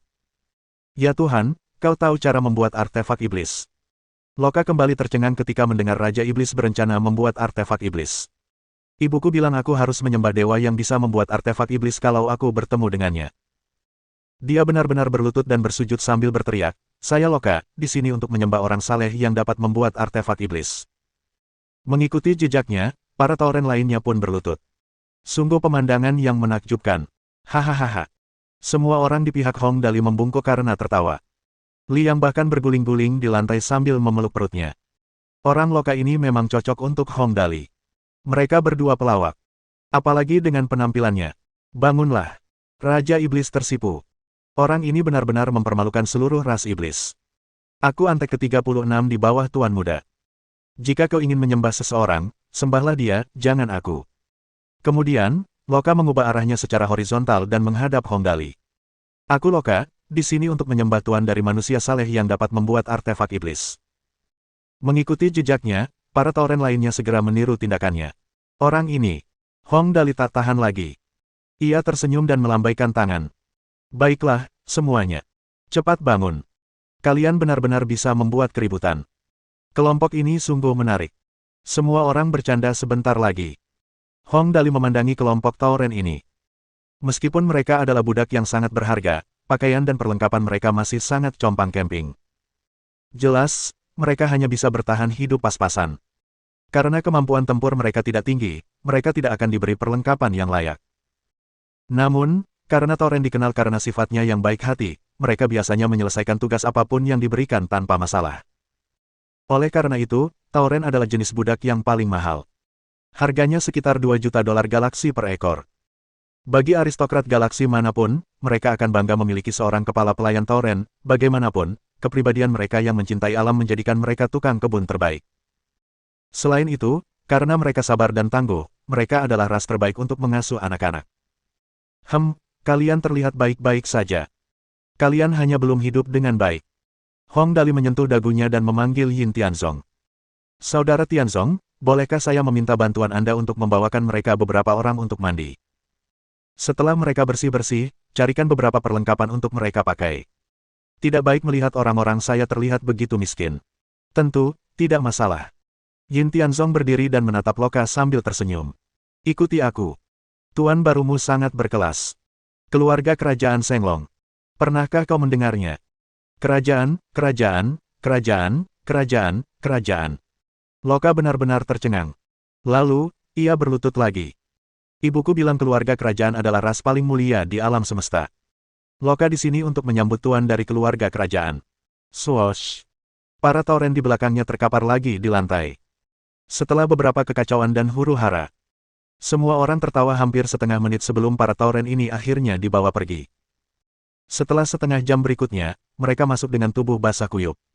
Setelah dirawat dengan teliti, mereka tampak jauh lebih baik sekarang. Bagus. Jauh lebih baik. Hong Dali puas setelah memeriksa kelompok itu. Lalu, ia menjentikkan jarinya. Biarkan mereka memakai perlengkapan yang baru saja dikirim ke sini. Mari kita lihat hasilnya.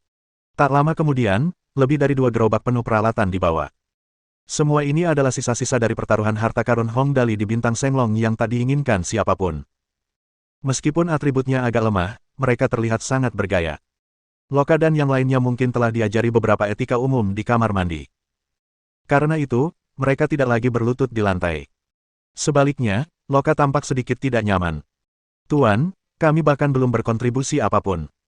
Bukankah terlalu dini bagi kami untuk diberikan perlengkapan ini? Setelah kami memiliki kekuatan dan menyelesaikan tugas kami, Tuan dapat memberi kami hadiah, itu berarti lebih banyak. Hentikan omong kosongmu. Cepat pakai. Hong Dali tak kuasa menahan diri untuk tidak menendangnya dengan ganas. Jangan bicara, ayo. Apa maksudnya, giddy up? Loka ingin bertanya. Namun, ketika melihat tatapan membunuh Hong Dali, ia menggigil dan buru-buru mengenakan semuanya. Para tauren ini hanya dikenal karena kecintaan mereka pada kedamaian dan alam, serta kemampuan mengasuh anak yang baik. Namun, setelah mereka semua mengenakan perlengkapan mereka, mereka pun tampak seperti model alami. Mereka terlahir dengan bahu yang sangat lebar dan tubuh bagian atas standar berbentuk segitiga terbalik. Satu-satunya hal yang aneh tentang mereka adalah kepala banteng mereka. Selain itu, bahu mereka yang lebar, pinggang ramping, dan kaki berotot mereka sungguh sempurna. Bagus.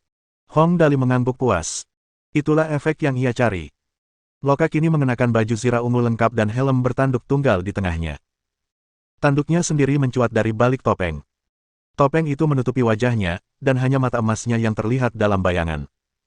Selain bahunya yang lebar, kini terdapat cincin logam berduri di punggungnya. Ia juga membawa pedang raksasa berwarna merah darah dan perisai logam raksasa di tangannya. Berdasarkan penampilannya saja, ia bisa mencetak setidaknya 90 poin. Dali, jangan bilang, seru Tang Muxin. Mereka terlihat keren sekali dengan perlengkapan baru mereka. Mereka terlihat sangat kuat. Desainnya memang bagus. Bahkan Gu Feifei pun menyukainya. Tentu saja, kemampuan tempur mereka yang sebenarnya tidak bisa dikatakan sama. Tidak masalah. Hong Dali tidak khawatir. Baiklah, kita hampir sampai, kan? Hong Dali menatap proyeksi holografik itu dan berdiri. Kemudian, Ia meregangkan badan dengan malas dan berkata, ayo bersiap berangkat. Kita selesaikan dulu rencana desain kotanya begitu sampai. Setelah itu, kita jalankan rencanaku. Dali. Tang Muxin sudah beberapa kali mendengar tentang rencana Hong Dali dan bertanya dengan rasa ingin tahu, apa rencanamu? Ceritakan pada kami. Kami sangat penasaran. Rencananya. Hong Dali memasang ekspresi misterius. Nanti juga kau tahu. Haha. Bab 1197. Azeroth. Waktu selalu berlalu dengan cepat saat bepergian di luar angkasa. Setelah sekitar 2 jam, mereka memasuki ruang angkasa di sekitar planet tak berpenghuni. Planet ini indah dan tak berpenghuni. Diameternya lebih dari 60.000 km, dan rasio daratan dan lautannya sekitar 3:7. Daratannya tertutup vegetasi dan terdapat beragam spesies hewan. Ada juga makhluk-makhluk raksasa yang bersembunyi di lautan. Jika dibandingkan dengan bumi, planet ini mungkin berada di era sebelum manusia muncul. Planet seperti itu adalah apa yang dibutuhkan Hong Dali. Planet yang indah sekali. Tang Muxin memandang model planet biru nan indah yang ditampilkan dalam proyeksi holografik dengan puas dan bertanya kepada Hong Dali, Dali, apakah kamu akan memberi nama pada planet ini? Aku sudah memikirkan nama itu sejak lama. Hong Dali sudah tahu nama yang ingin ia berikan untuk planet itu jauh sebelum ia tiba di sini. Sebut saja Azeroth. Wahahaha. Maka pulau tak berpenghuni ini mendapat namanya sendiri, Azeroth. Azeroth. Nama yang aneh. Tang Muxin menatap proyeksi holografik bintang itu lagi dan akhirnya mengangguk. Karena Hong Dali sudah memutuskan itu, maka itu sudah menjadi keputusan akhir. Tak lama kemudian, semua wahana angkut tiba di angkasa di sekitar planet tak berpenghuni itu. Yin Tianzong mengarahkan wahana angkut yang membawa para budak untuk mulai mendarat. Boom! Pesawat ruang angkasa pengangkut raksasa mencari permukaan datar untuk mendarat. Hewan-hewan di darat semua ketakutan dan melompat-lompat panik. Pohon-pohon juga terdorong ke samping oleh hantaman deras dari wahana antariksa yang mendarat. Planet Azeroth akhirnya menyambut kelompok penghuni pertamanya, para budak yang dibeli Hong Dali. Pesawat ruang angkasa mendarat dengan sukses dan pintu kargo terbuka. Sejumlah besar budak dari berbagai dimensi dan peralatan yang tak terhitung jumlahnya diturunkan. Setelah itu, ransum untuk budak-budak ini selama 5 tahun juga diturunkan. Setelah semua barang diangkut, Hong Dali memberikan instruksi terakhir kepada para budak melalui proyeksi holografik. Halo semuanya. Senang bertemu kalian lagi. Aku tuan baru kalian, Hong Dali. Orang ini lagi. Tapi, dia memancarkan aura yang lumayan. Goblin Gordon mengangkat bahu sambil menatap Hong Dali di langit. Dia meninggalkan kita begitu saja di sini. Apa dia tidak takut kita kabur? Sebenarnya, aku agak menyukainya. Aku juga. Lagar, si kurcaci berkepala besar, tersenyum. Asalkan dia tidak menyiksa kita, aku sebenarnya mau bekerja keras untuknya. Dia bilang akan membayar kita, haha. Sama dengan memberikan uang kepada para budak atas kerja keras mereka jauh lebih baik daripada memberi semua tuan mereka sebelumnya. Dengan kata lain, selain tidak bisa melarikan diri, mereka sekarang bisa dihitung sebagai pegawai tetap. Lebih lanjut, keamanan kerja mereka terjamin. Seandainya mereka di bumi, mereka mungkin akan diberi gelar lain, pegawai negeri sipil. Hong Dali melanjutkan, izinkan saya memperkenalkan tempat ini kepada kalian. Saya menamai planet yang indah ini Azeroth, daratan, lautan, flora, dan faunanya semuanya luar biasa indah. Sedangkan kalian akan menjadi kelompok orang pertama yang membangun dan mengembangkan planet ini. Lebih lanjut, saya bisa menjamin ini, selama kalian membangun planet ini dengan baik, kalian bisa tinggal di planet ini sendiri di masa depan, tidak perlu khawatir tentang masa depan kalian. Planet raksasa ini adalah planet pribadi Hong Dali. Seberapa tinggi statusnya? Dengan kata lain, selama mereka menyelesaikan tugas yang diberikannya dengan baik, mungkinkah mereka mendapatkan pengakuannya? Mungkinkah mereka mendapatkan kehidupan yang lebih baik di masa depan? Hidup tuan yang baru. Hidup tuan yang baru, hidup kebebasan. Seketika, semua budak di planet itu bersorak serempak. Mereka sudah melihat jatah makanan yang akan diberikan oleh para pengawas mereka di sini. Makanan mereka lumayan, dengan setidaknya 1 hidangan sayur dan 1 hidangan daging per porsi. Selain itu, mereka akan menerima gaji sebagai imbalan atas kerja keras mereka. Yang terpenting, mereka bisa tinggal di planet ini di masa depan. Semua orang merasa seperti berada dalam mimpi, dan mereka langsung berpindah dari neraka ke surga. Baiklah. Selanjutnya, saatnya kalian mulai bekerja. Hong Dali tersenyum dan berkata, akan ada banyak hal menarik yang terjadi di planet ini. Kalian bisa menunggu dan melihat saja. Oke, saya sudah membagikan semua cetak biru konstruksi untuk kota-kotanya. Setelah kalian siap, silakan mulai sekarang. Oh, begitu. Hong Dali mendengus dan membuat pengaturan terakhir. Kalian yang dari dimensi lain, aku ingin kalian tetap di sini jika nama kalian dipanggil. Aku masih punya beberapa tugas lain untuk kalian selesaikan. Tugas-tugas ini sangat menarik, tentu saja, aku tidak akan menyiksa kalian. Aku orang yang sangat baik hati. Baiklah, kalau begitu, mari kita mulai. Ini menyimpulkan proyeksi holografik. Setelah semua orang sepakat, para budak segera mengikuti instruksi Hong Dali dan berkumpul di berbagai dataran di planet bernama Azeroth ini. Proyek mereka adalah memulai pembangunan kota-kota baru. Baiklah. Semuanya sudah beres. Setelah semuanya siap, Hong Dali mendengus dan menatap Yin Tianzong, saudara baiknya. Ayo kita mulai rencananya, haha. Baiklah. Tidak masalah. Yin Tianzong mengangkat alisnya ke arah Hong Dali dan mengeluarkan komunikatornya. Perhatian, semua departemen. Rencananya akan segera dimulai. Roger, Roger, Roger. Semua departemen merespons. Selanjutnya, puluhan ribu wahana antariksa terbang di atas langit Azeroth. Para budak dari dimensi lain di bawah sana jelas kebingungan. Mereka menjerit putus asa dan ketakutan. Berbagai emosi negatif memenuhi wajah mereka. Namun, mereka segera menyadari bahwa keadaan tidak seburuk yang mereka kira. Semua pesawat ruang angkasa ini adalah pembawa transportasi.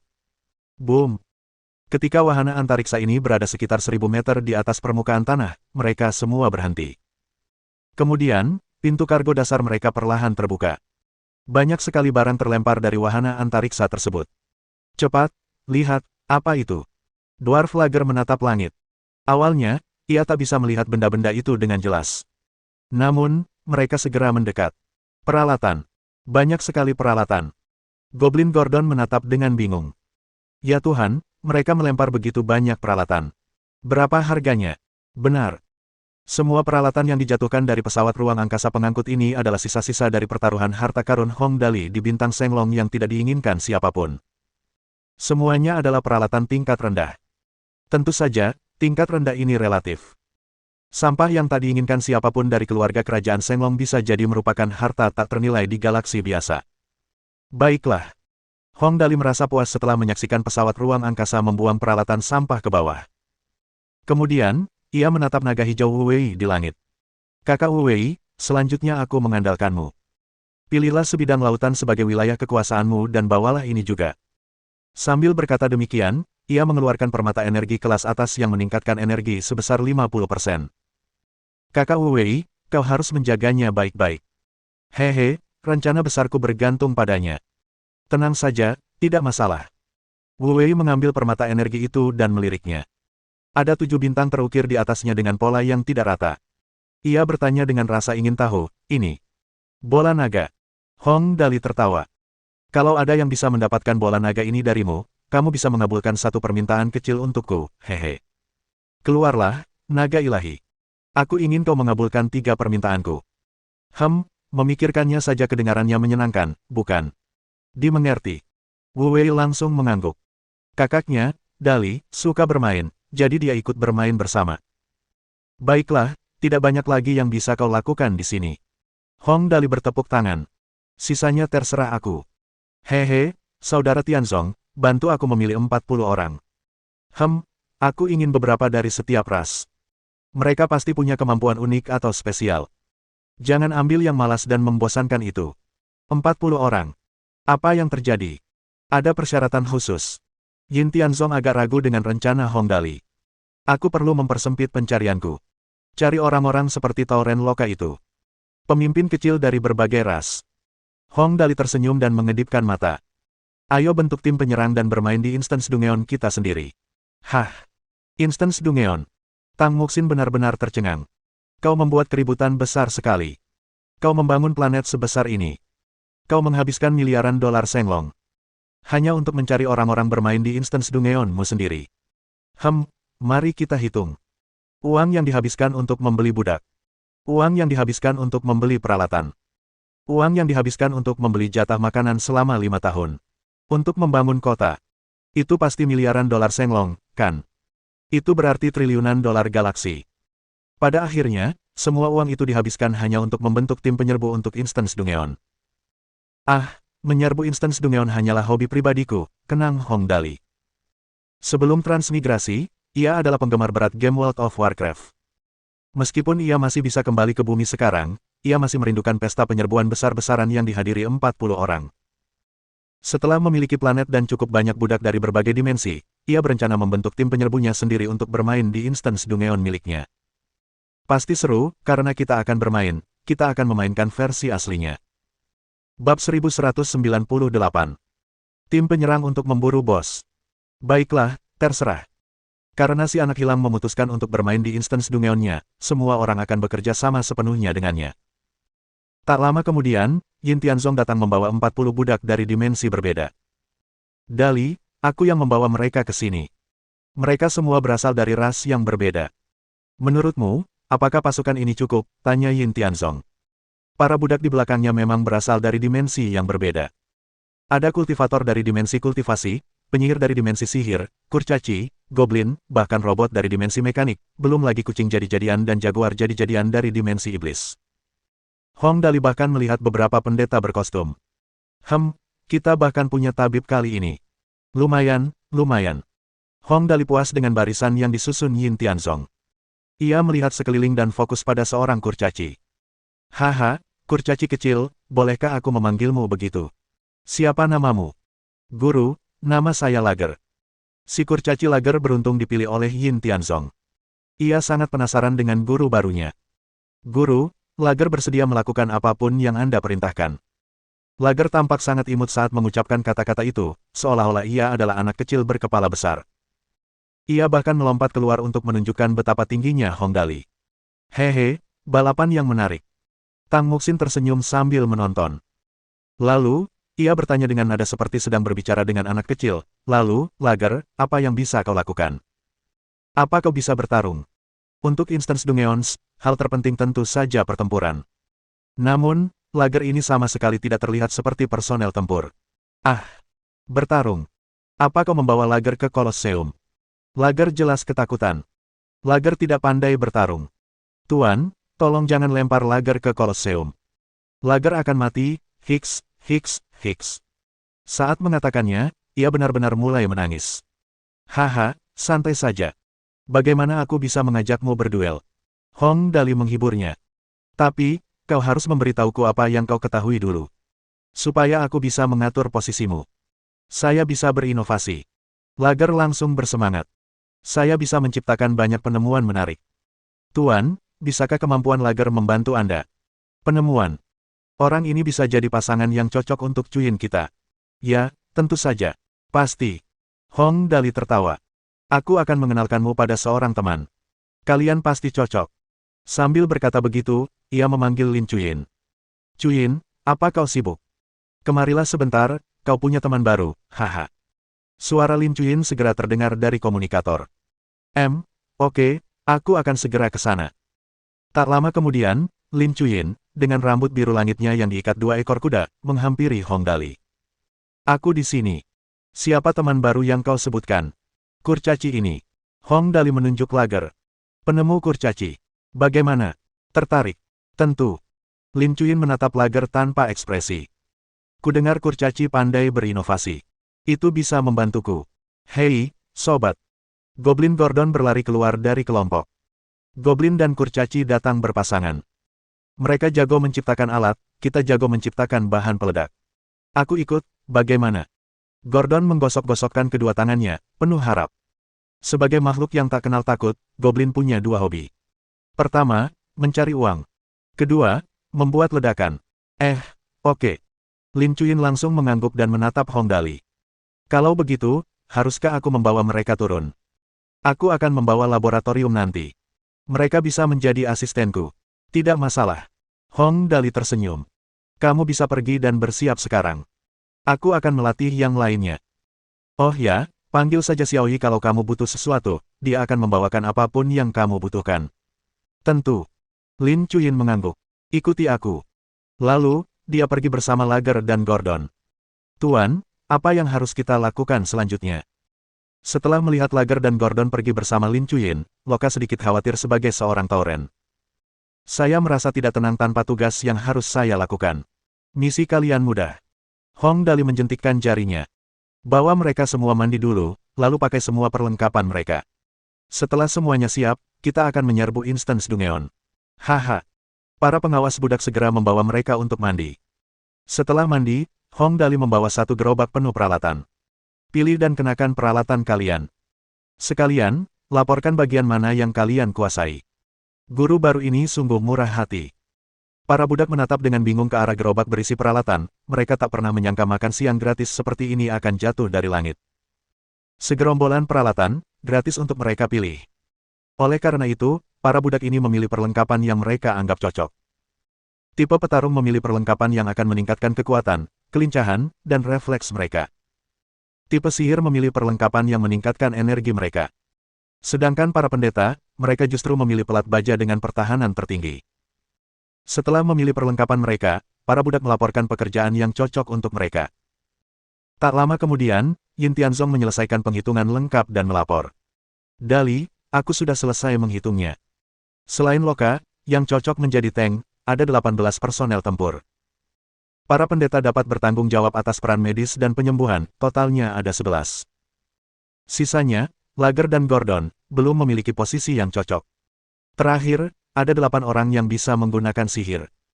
Ia pernah bermain beberapa game daring sebelumnya, jadi ia sangat fasih dalam terminologi ini. Jadi ini tim dengan 1 tank, 11 healer, dan 28 personel combat. Lumayan. Haha, ini cukup. Hong Dali sangat puas. Beri mereka semua ramuan atribut dulu. Mereka masih agak terlalu lemah. Kebanyakan dari mereka baru mencapai level planet. Beberapa bahkan belum mencapai itu. Terlalu lemah. Setidaknya mereka harus selevel stellar. Prajurit tingkat planet saja tidak cukup untuk galaksi biasa seperti Bima Sakti.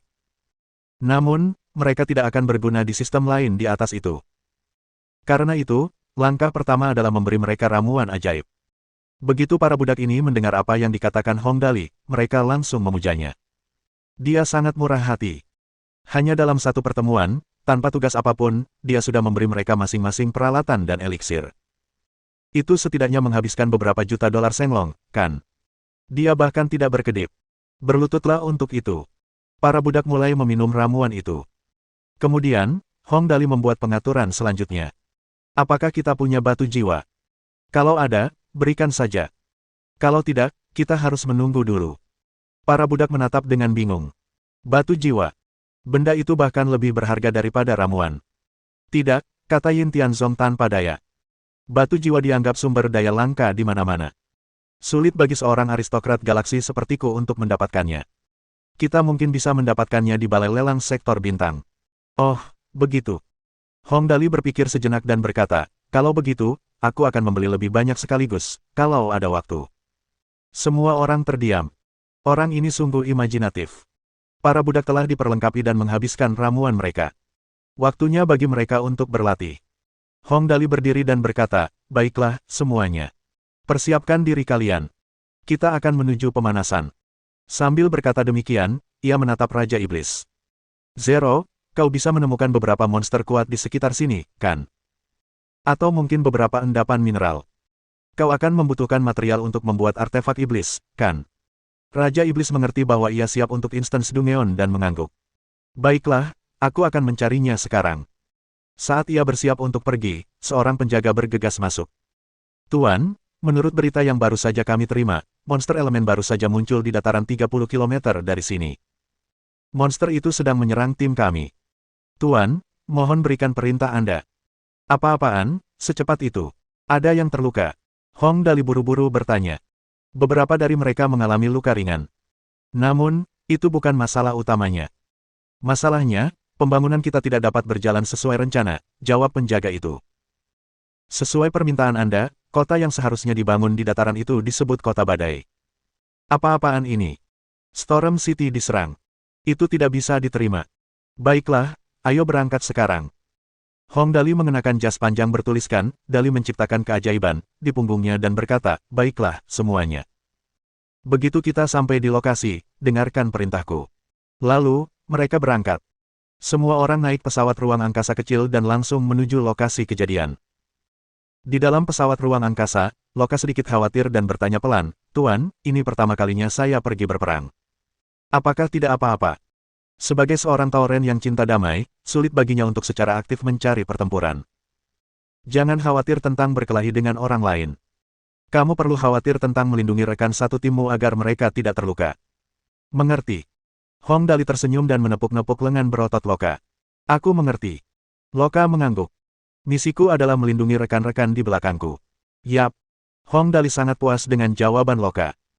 Kemudian, ia melihat keluar jendela dan melihat raksasa batu raksasa itu sedang membuat kekacauan di lokasi konstruksi. Baiklah, kita sudah sampai. Ayo turun. Raksasa batu itu sedang menghancurkan peralatan konstruksi. Kita harus cepat menghentikannya. Begitu pesawat antariksa mendarat, semua rombongan turun. Sebenarnya, dengan kekuatan tim Hong Dali saat ini, siapapun anteknya bisa dengan mudah mengalahkan raksasa batu elemental semacam ini. Namun, Hong Dali jelas tidak sependapat. Ia malah bertanya kepada Raja Iblis, Zero, bisakah kau lihat seberapa kuat orang ini?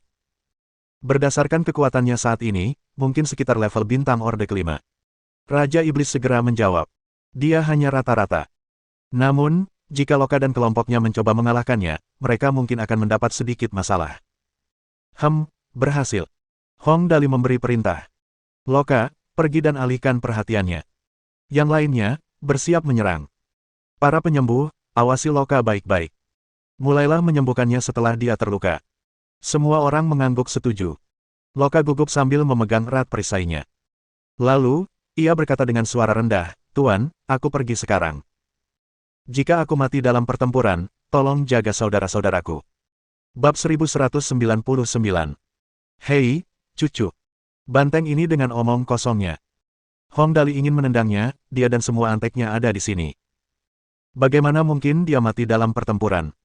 Skenario terburuk, dia hanya akan mendapat beberapa luka. Jika dia benar-benar mati, aku tidak perlu hidup lagi. Tentu saja, Loka hanya mengatakan itu sebagai formalitas. Tuan barunya memberinya semua peralatan dan eliksir berharga. Sekalipun ia hancur berkeping-keping, ia tetap tak mampu membalas budi sang tuan, meskipun peralatan dan eliksir tingkat rendah itu tak sebanding dengan ruang yang mereka tempati bagi Hong Dali. Loka memimpin para budaknya dan bergegas ke depan raksasa batu itu. Ia teringat perintah Hong Dali untuk memancing amarah raksasa batu itu dan melindungi rekan satu timnya. Karena itu, ia langsung berlari ke depan dan menusuk paha raksasa batu itu. Di saat yang sama, ia berteriak, Hei, cucu. Hong Dali dan yang lainnya tidak dapat mengendalikan diri, karena mereka semua mengeluarkan air liur. Raksasa batu ini tingginya sekitar 10 meter dan tubuhnya sangat besar. Beratnya mungkin puluhan atau ratusan ton. Setiap gerakannya akan mengakibatkan tanah bergetar seolah-olah terjadi gempa bumi. Melihat sosok kecil datang untuk menantangnya, raksasa batu itu dengan tegas mengangkat tinjunya dan menghantamkannya ke arah Loka. Tinjunya sangat besar, diameternya setidaknya 1 meter. Kekuatannya yang tak terbatas bisa dirasakan hanya dengan melihatnya. Meskipun tinggi Loka hampir 3 meter, raksasa jika dibandingkan dengan manusia, ia tetap terlihat seperti anak kecil ketika berdiri di samping raksasa batu itu. Boom! Tinju raksasa batu itu mengenai Loka, yang kakinya terbenam ke tanah. Seluruh tubuhnya tampak seperti akan meledak. Untungnya, perlengkapannya berkualitas tinggi, dan perisainya cukup kokoh. Karena itu, meskipun ia tampak berantakan, ia tidak mengalami cedera serius. Dengan dia memimpin serangan, ragu-ragu mengikutinya dari dekat. Hong Dali memberi perintah. Para tabib, sembuhkan dia. Beberapa sinar keemasan langsung menyinari Loka. Ia langsung tersadar dan berteriak, perawat itu hebat. Saudara-saudara, tetaplah di barisan. Orang daging sapi yang jujur ini. Loka sedang mengalihkan perhatian raksasa batu itu. Dia yang terbesar, sekaligus yang paling lambat. Anggota lainnya berdiri di belakang seperti para penyembuh, atau prajurit jarak dekat yang ahli dan sangat lincah. Raksasa batu itu hanya bisa fokus pada Loka dan mengabaikan yang lain untuk saat ini. Para penyihir, maju. Gunakan apapun yang kalian punya, teriak Hong Dali. Seketika, para penyihir dari dimensi sihir melemparkan sihir ke arah raksasa batu itu dengan bebas. Mereka yang berasal dari dimensi kultivasi juga melepaskan segel dan teknik khusus mereka. Para penyembuh di belakang terus-menerus menghujani Loka dengan sinar cahaya kemasan. Setelah mengonsumsi eliksir, Loka hanya seorang prajurit tingkat Stellar Orde kedua.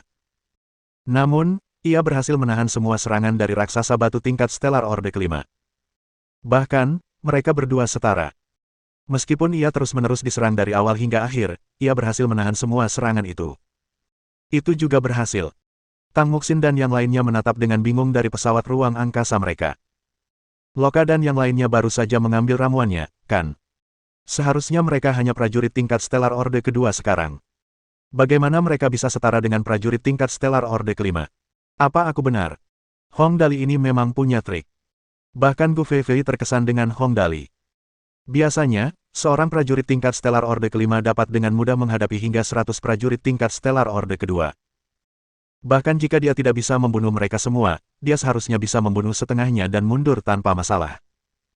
Namun, raksasa batu ini sama sekali tidak bisa melawan kombinasi orang-orang yang aneh seperti itu. Mengesankan. Dia tidak melebih-lebihkan. Apa arti seorang prajurit tingkat Stellar Orde kelima? Biasanya, para operatif tertinggi untuk para bangsawan tinggi di sektor bintang hanyalah prajurit tingkat Stellar Orde kelima. Dengan kata lain, raksasa batu ini sama kuatnya dengan seorang operatif tertinggi untuk para bangsawan tinggi di sektor bintang. Lebih jauh lagi, ia akan menjadi salah satu operatif tertinggi terkuat dalam sistem. Bahkan antek-antek Hong Dali pun akan kesulitan mengalahkan raksasa batu ini jika mereka hanya prajurit tingkat bintang Orde kedua. Lagi pula, raksasa batu itu sangat kuat dan tahan terhadap pedang dan bilah pedang. Pertarungan ini akan sangat sulit. Akan tetapi, raksasa batu ini sama sekali tidak berdaya menghadapi budak-budak dari dimensi lain yang baru saja naik level ke tingkat bintang tingkat pertama atau kedua. Seperti yang diharapkan dari Tuan Muda. Raja Iblis pun bersemangat. Kelompok beraneka ragam ini bisa melakukannya. Metode Tuan Muda memang luar biasa. Dali sungguh dewa. Yin Tianzong menyaksikan dengan mulut ternganga. Raksasa batu yang begitu mengerikan dan besar, tapi dia sama sekali tidak bisa melawan. Luar biasa, sungguh luar biasa.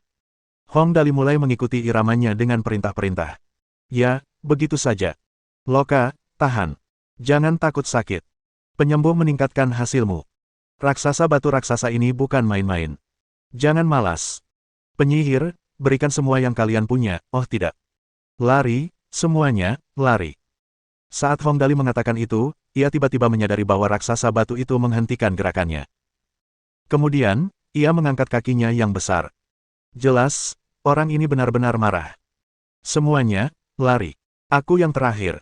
Loka juga menyadari perilaku aneh raksasa batu itu. Dengan ukuran tubuhnya, hentakan itu mungkin akan menciptakan kawah besar. Rasanya seperti gempa bumi. Karena itu, sebaiknya kita menjauh sejauh mungkin. Swoosh. Setelah mendengar peringatan Hong Dali, mereka semua mundur secepat mungkin. Lagi pula, orang-orang ini bukan orang bodoh.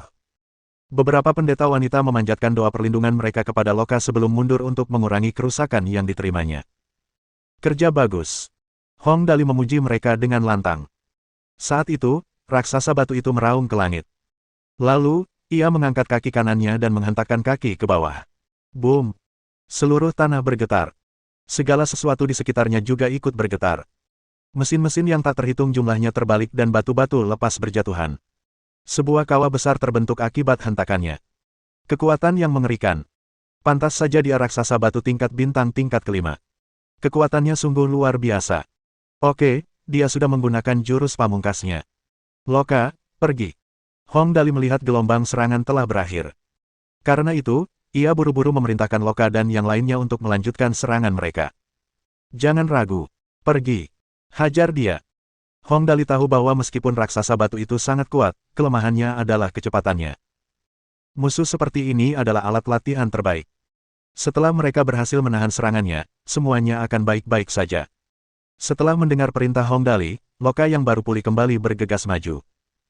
Seperti sebelumnya, ia menusuk paha raksasa batu itu. Pada saat yang sama, ia berteriak, "Hei, cucu." Hal itu langsung membuat raksasa batu itu murka. Pertempuran pun dimulai lagi. Setelah setengah jam, raksasa batu itu akhirnya berlutut tak berdaya. Ia menghadapi tim yang berisi tank, DPS tinggi, catatan, damage per second, atau damage dealer, dan juga para perawat, ia mau tak mau berlutut. Orang-orang kejam ini. Tank itu terlalu kuat. Para healer juga punya kekuatan yang cukup. Hulululu. Raksasa batu itu menyerah dan duduk di tanah. Ia menatap Hong Dali di kejauhan dan mengangkat tangannya tinggi-tinggi, ia menyerah. Oh, ya. Kita menang. Akhirnya mereka menang. Seluruh tim bergegas maju. Mereka mengangkat Loka dan melemparkannya ke langit sambil bersorak. Loka, kau hebat. Kamu memberikan rasa aman yang kuat. Hahaha. Luar biasa. Haha, Haha, semua ini berkat perintah baik dari sang guru. Loka tersipu. Semua orang seharusnya berterima kasih kepada sang guru. Kelompok budak ini memandang Hong Dali seolah-olah dia dewa. Yang terkuat di antara mereka sebelumnya hanyalah seorang prajurit planet Orde Ketiga. Mereka bahkan tidak bisa lari dari musuh seperti raksasa batu di masa lalu. Bagaimana mungkin mereka bisa membayangkan kemenangan melawannya? Kalian semua, kalian sudah bekerja keras. Hong Dali tersenyum sambil berjalan ke samping Loka dan menepuk lengannya. Orang ini sangat kuat. Apa sakit rasanya dipukuli olehnya? Haha, setelah kupikir mereka takkan merasakan sakit kalau aku melakukannya, rasanya sakitnya berhenti. Loka menggaruk rambutnya dan menjawab dengan jujur. Kerja bagus. Hong Dali tertawa. Kerja bagus. Aku akan menjagamu nanti, haha. Setelah itu, ia berjalan di depan raksasa batu itu dan bertanya, kenapa kau datang ke sini untuk membuat masalah? Kami tidak menyinggungmu, kan? Hulululu. Raksasa batu itu mendengus dan berkata dengan suara yang sangat pelan. Kalian manusia, merusak lingkungan. Aku tidak suka, kalian di sini. Hulululu. Seperti yang diharapkan, raksasa batu ini juga mencintai lingkungan. Sepertinya ada kesalahpahaman. Hong Dali menyentuh dagunya dan berkata, baiklah. Karena ini kesalahpahaman, bagaimana kalau begini? Aku akan membangun kota di sini, namanya Kota Badai. Aku butuh seseorang untuk menjaga gerbangnya. Apa kau bersedia? Tentu saja, sebagai gantinya, aku berjanji tidak akan merusak lingkungan di sini. Aku akan memindahkan semua peralatan dan mesin setelah selesai. Bagaimana? Hululu, kau serius? Raksasa batu itu menatap dengan sepasang mata emasnya yang besar, terbuat dari material yang tak diketahui, dan melihat sekeliling. Kau serius, tidak akan merusak lingkungan di sini? Tentu saja. Hong Dali mengangguk. Mereka semua budakku. Aku berjanji pada mereka bahwa mereka boleh tinggal di sini setelah pekerjaan konstruksi selesai. Pernahkah kau melihat orang membuang sampah sembarangan di rumah mereka sendiri? Kalau begitu, baiklah. Raksasa batu itu menjawab perlahan. Aku terima.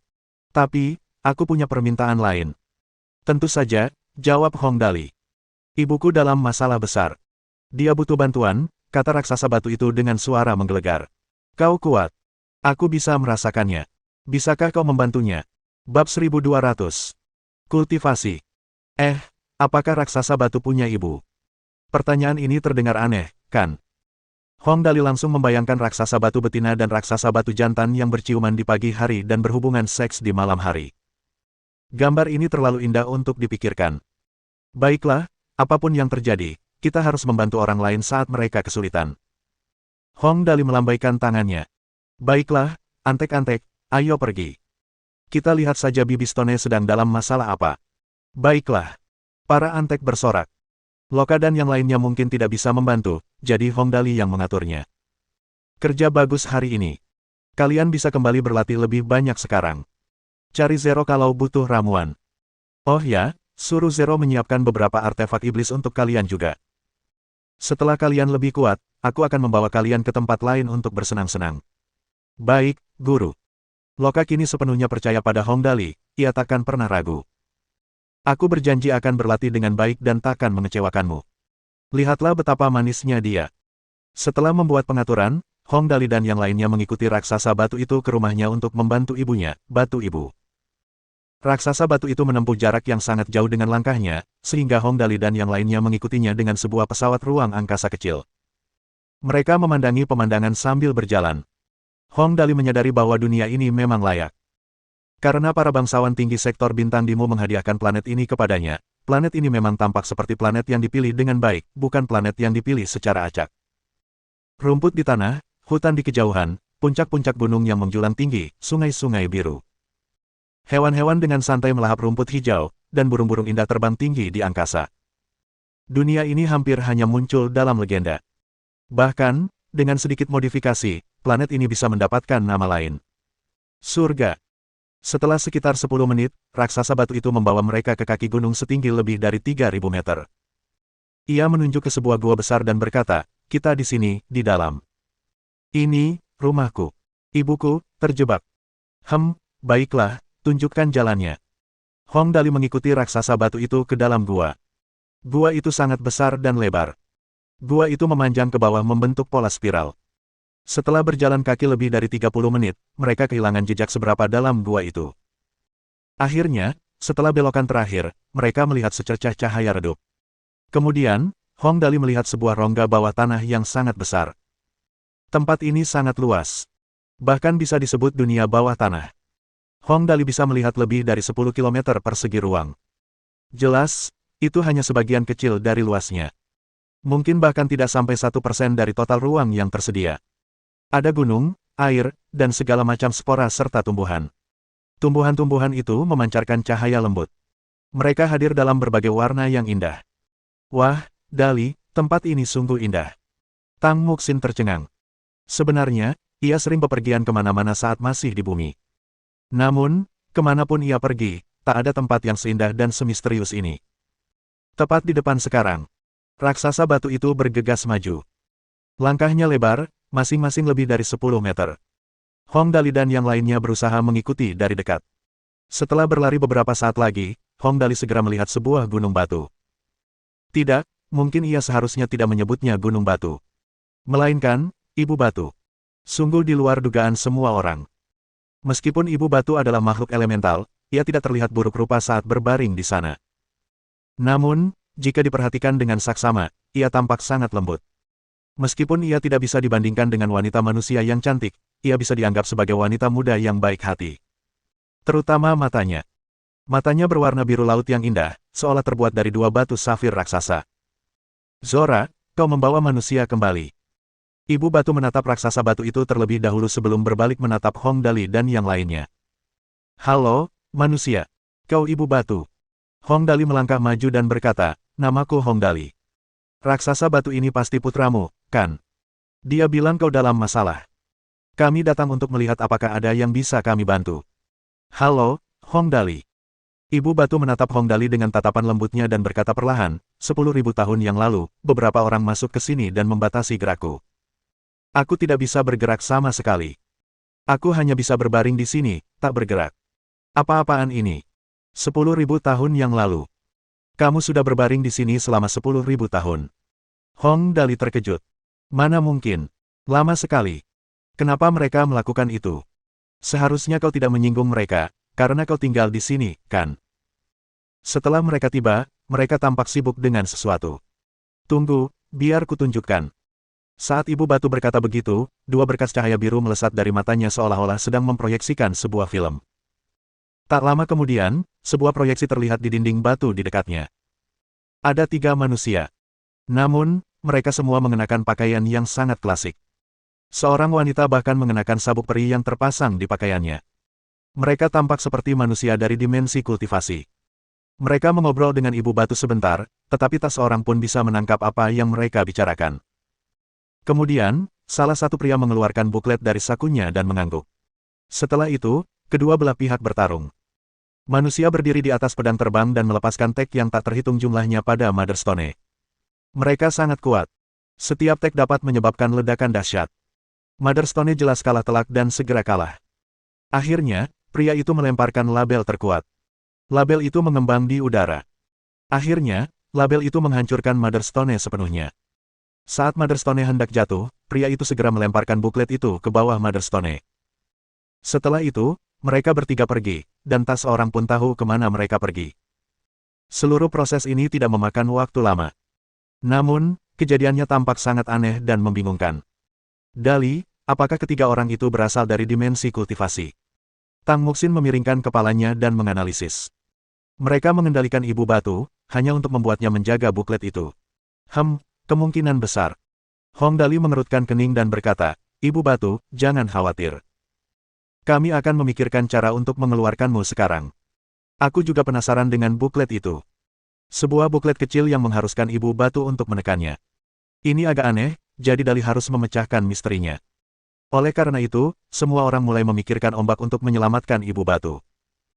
Masalah utamanya adalah Motherstone dikendalikan oleh tanda tersebut, yang membuatnya tidak bisa bergerak sepenuhnya.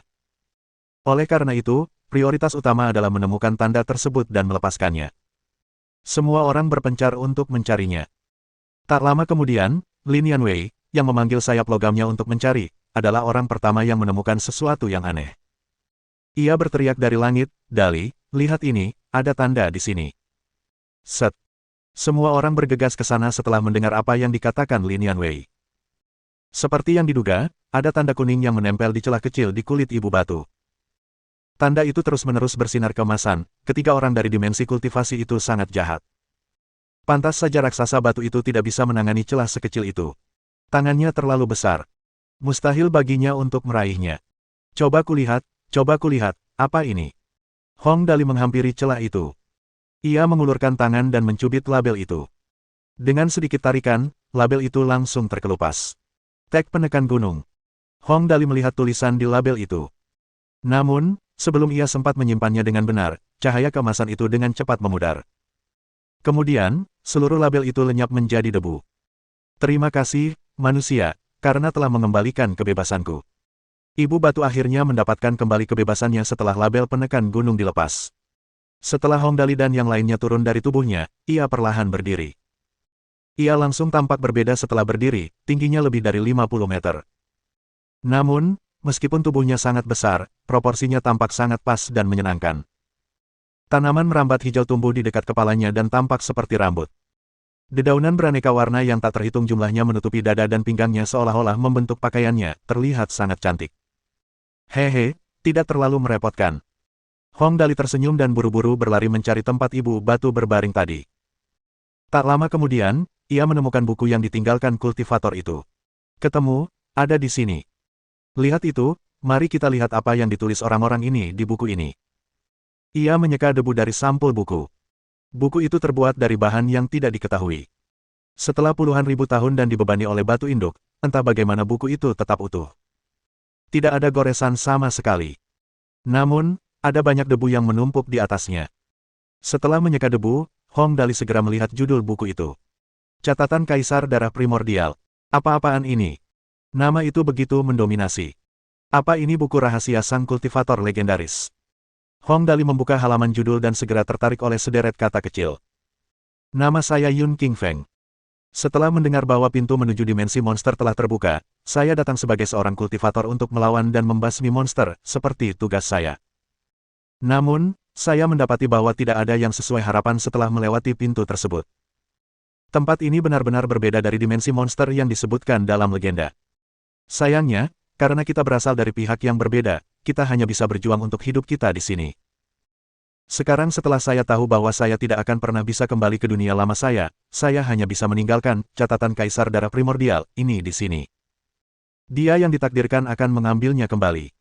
Ada sebaris teks kecil di bawahnya. Di dimensi manapun, kebanyakan orang baik. Siapapun yang memperoleh keterampilan ilahi ini tidak akan menyakiti orang lain.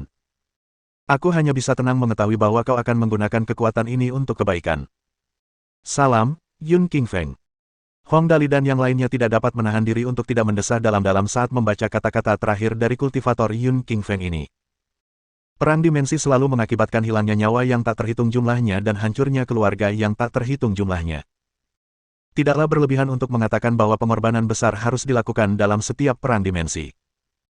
Mohon dukungan dari omom ante-ante sekalian, buat subscribe atau sharekan novel Mimin ke Facebook kalian, agar channel Mimin bisa terus berkembang. Dengan begitu, Mimin bisa lebih semangat untuk up novel seru lain ke depannya. Sekiranya ada kebutuhan buat subback, silakan inbox Mimin atau tuliskan di kolom komentar, Mimin dulukan dengan ucapan terima kasih.